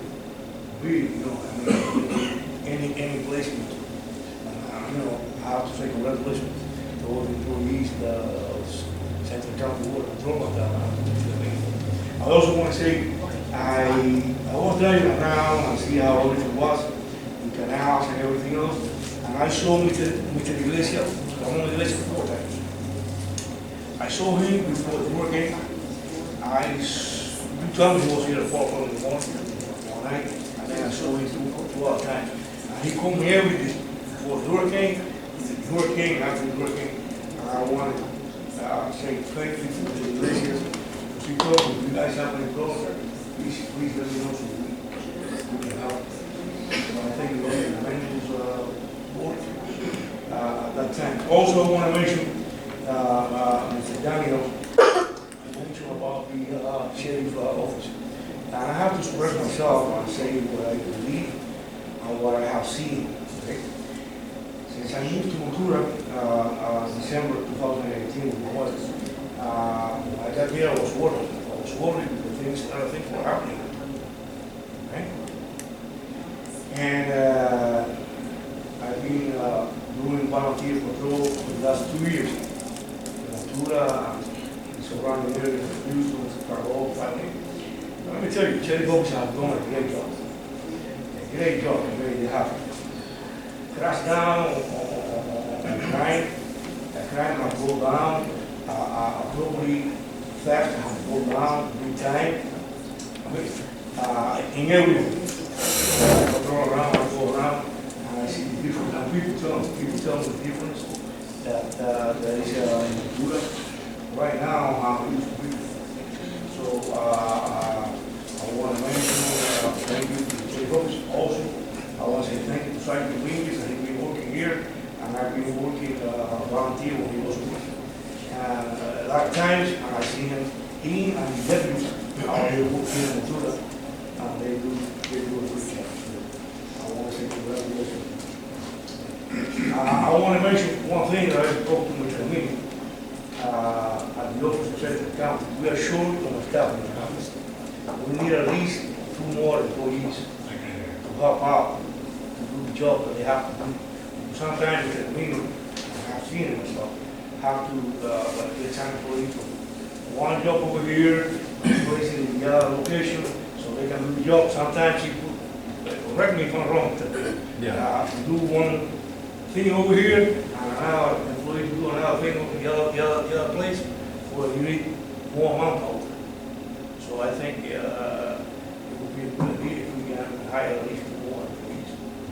We're doing a lot of projects, so we're playing a lot of catch up, like the roller, the truck, the guy who's doing the bobcat on the roads to pick up the excess dirt has to go there, do the bobcat, whatever it needs to be done, has to go back to the shop, drop off the bobcat, go back with the roller to catch up with the entire road, and so and so and so. One day, as I was patrolling around, I observed the driver the dump truck going to the location, and he had to get down and fill the dump truck himself, driving the, how do you call that thing that you cut the trees? The front loader. The front loader, and he was pulling the trees by himself inside the dump truck. So, we need more. At least 2 more. Anything else, brother? No. All right, with that being said, Mr. Mina, if you could just meet with each board member individually, ask them what you're proposing, what you're trying to do, and again, come before the board and see if it can be done. Yes, sir. With that being said, Mr. Mata, 1 second. okay. Meeting was almost adjourned. I said the meeting was almost adjourned. We wanted to get in trouble with your wife, man. No, remember, I was in an appreciation plaque for your first 4 years of service to us, to Central County. Appreciate it, thank you. Congratulations. Thank you so much, appreciate it. With that being said, thank you. With that being said, meeting is adjourned, thank you, everyone. Boy, see you.